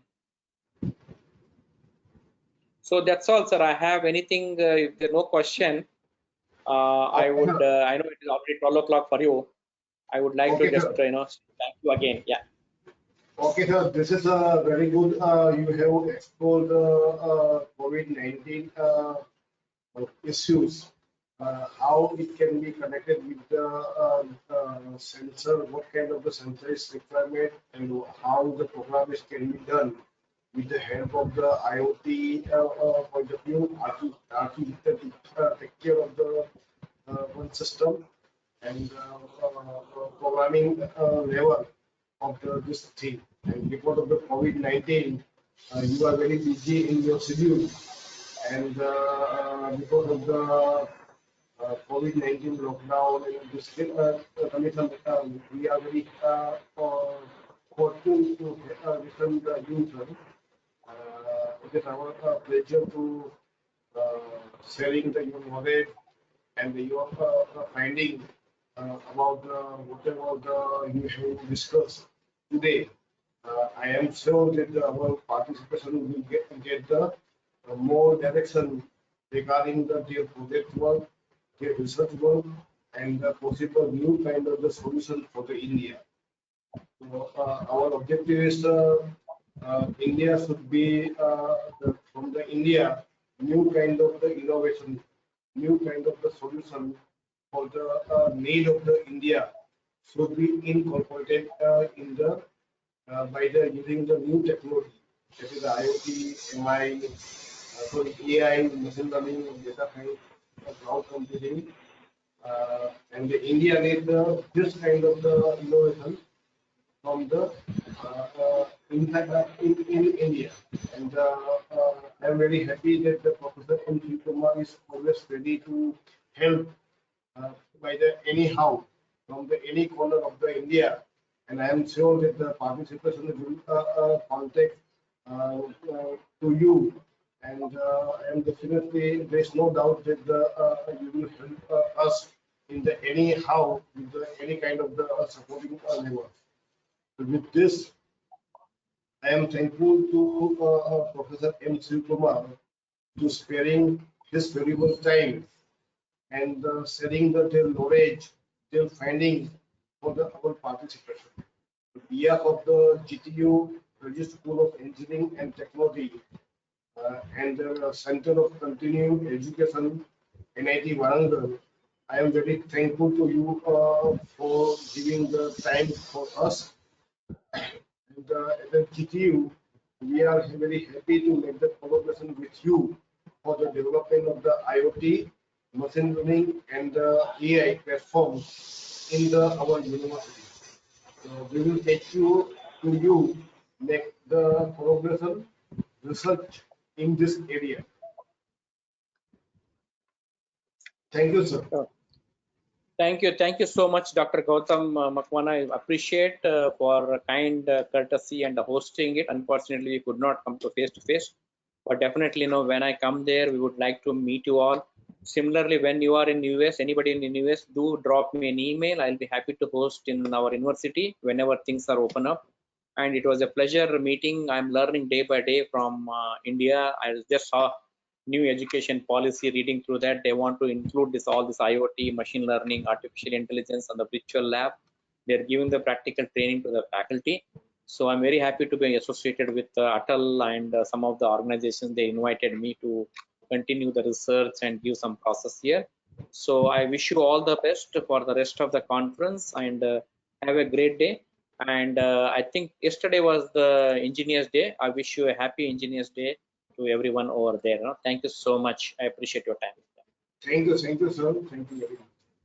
So with this, this is the end of the third day of the FDP, and tomorrow we will meet again at the 9 a.m.